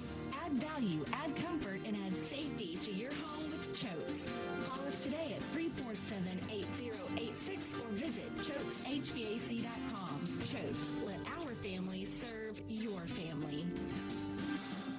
Thinking about buying a lab-grown diamond versus a natural diamond? Before you make a decision, get the facts at Genesis Diamonds. We have professionals, certified diamond graders, people who have been in the industry for 20, 30 plus years who are able to educate. Nadia Ganizer at Genesis says Genesis carries both natural and lab-grown diamonds and can be all kinds of comments. So if they have a question about lab-grown diamond value, we will explain that. We will explain the difference in price. We will explain what to expect in the future. Nadia says beware. A lot of jewelry stores are using the popularity of lab-grown diamonds to outrageously mark up these stones. Some retailers charge unreasonable amounts for lab-grown diamonds, and I think that they do take advantage of customers. But at Genesis, their low price margin philosophy is the same for natural and lab-grown. Our price is still Get the education and value you deserve every day on every diamond. Genesis Diamonds at Poplar and Perkins Extended.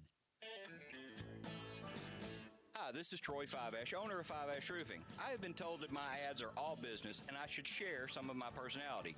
Okay, I love tongue twisters, like the one about the terrific tasting toast by Taste Tester Toaster, or Big Black Bugs, Bleed Blue Blood, and of course Sally and her seashells. Or of course the ever-present I'm a mother pheasant plucker, I plug mother pheasants.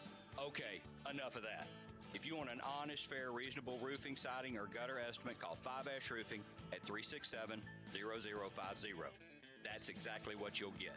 No empty promises, no high-pressure sales tactics, and no fast-talking salesman trying to convince you that today and only today is the best day for you to get a new roof. For the record, the best day to get a new roof is when you're ready for one. Fiveash Roofing, fair, honest, and ethical. 367-0050 or memphisroofer.com. Fiveash Roofing, it's what we do. We're here for you.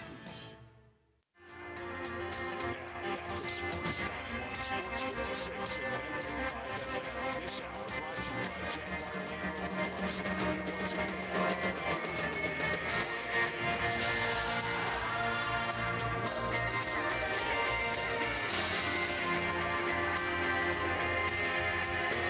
pretty cool, and we're just getting started, so.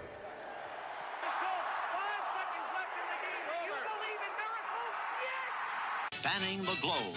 Go crazy, folks! Go crazy! This is for all the biggest crunch time. You are looking live. In your life have you seen anything like that? Goodbye! Hello, Haskins. It's obviously crunch time. Hammer, nail, coffin. This baby is over. Well, Brett, what I learned today is that the wins seem to just keep coming for Ole Miss on the football side. Obviously, Saturday they get the big win against Georgia. Then, obviously, last night in the college football playoff rankings and bracket. But today, big news that Ole Miss has flipped 5-star wide receiver Caleb Cunningham from Alabama, a guy that is from the state of Mississippi but committed to Alabama back in July, has remained committed, but today flipped to be a part of the Ole Miss recruiting class. So definitely a big pickup for Ole Miss, and for that staff and Lane Kiffin. A big pickup to kind of continue to tell fans, hey, this isn't just going to be a one-year thing. We're going to continue to bring in top talented players to make this kind of a yearly thing of us being in the conversation for the playoffs. Wait until he flips Deuce Knight from Brother Freeze at Auburn. Oh, that would get everybody excited. One of the first tweets responding to Cunningham was Deuce Knight. What I learned today, big one tonight in Hollywood for the Grizzlies, with Memphis having its leading actor out for the game tonight. But they're going up against the biggest star in the sport in the kind of the rematch from a week ago tonight, in the too small rematch. Lakers a pronounced 6.5-point favorite over the 7-4 Grizzlies. 6-4 for the Lakers. That's on ESPN at 9 tonight. Do we get our crew? Do we get the FanDuel crew? Do we get Rob? I believe for ESPN games we do get our crew. I think that's only TNT games where we don't get them. But I could be wrong. I'm going to go back and forth. I kind of want to see a little bit of the national perspective, but I want to see our crew. Good late night action. It's going to be a really fun game. What I could have done without today is the story that came out earlier today that both Patrick Mahomes and Travis Kelce, both of their Kansas City area homes, were burglarized in the last month. The two star players for the Kansas City Chiefs were victims of burglary earlier inside job. last month. Oh, it's got to be. And so that's somebody that's had access to both to alarm codes, to keys, to whatever. It's got to be. And so it says on October 6th, the officers reported to the Mahomes estate in Missouri, and then later, I think the next day, it happened to Travis Kelce. So definitely scary stuff, but kind of added to the list of weird things going on in Kansas City revolving around this team. They keep it weird, don't they? Sure do. And sometimes really macabre with some of it. But that all the cameras that around those type of homes, that'd be soft. I could have done without all the SEC crying about the release. I'm glad that David Cohn and I told everybody to just settle down, let it play out. I know we exist in a very hot take, almost you must be aggrieved by something, always on blast media world, but sometimes just occasionally let's take a break from those roles and our prepackaged lines and just let things play out. Yeah, the famed words of Aaron Rodgers, RELAX. Just That's relax. That's Everything's going to work out. Where are you beaming tonight? Me too. Crypto in L.A. for LeBron versus the Grizzlies. 5-game home winning streak for the Lakers. No Ja, no Desmond, but Marcus Smart back. Lakers 66-41 all-time against the Grizzlies, but last year 1-1. Yeah, that's Crypto against Grizzlies. There's going to be a great game tonight. I'm really excited for that. Beam me. Let's go. Let's beam up to Nashville and see this Vanderbilt Commodores team on the hardwood tonight against Cal. 2-0 teams. ACC-SEC challenge? How about that, Brett? Kinda? I mean, mind's blown that an ACC-SEC matchup, but I did see earlier Mark Madsen will not coach tonight. His wife is giving birth to his 5th child, so he will be missing tonight's Speaking of the game. Lakers and Mad Dog Madsen. Yes, so that should be a fun game. I want to see this Vanderbilt team where on their roster, every single player is listed as a point guard. Let's see how they play as point guards. Yeah, that's kind of the 1600 SAT Bowl, too, isn't it? It sure is, yes. A lot of smart guys on the court. Cal and Vandy, Arkansas at home against 2-0 Troy. We talked about that with Kevin Sweeney. AAC, talked about it yesterday. Look forward to it tonight. North Texas at the Gophers against Minnesota. And the game in Nashville will be fun. And in the MAC, Miami, Ohio can get bowl eligible versus winless Kent. Northern Illinois can get bowl eligible versus Akron. EMU can get bowl eligible at Ohio. 11 NBA games, including undefeated Cleveland. Brett, 3 MAC games last night, 3 MAC games tonight. How could you not love this time of year? That was good games last night. Some really good games. And then put that with the NBA, with the college basketball. Should be a really good night of sports watching. But enjoy your night. That's all the time we have. We'll talk to you again tomorrow afternoon.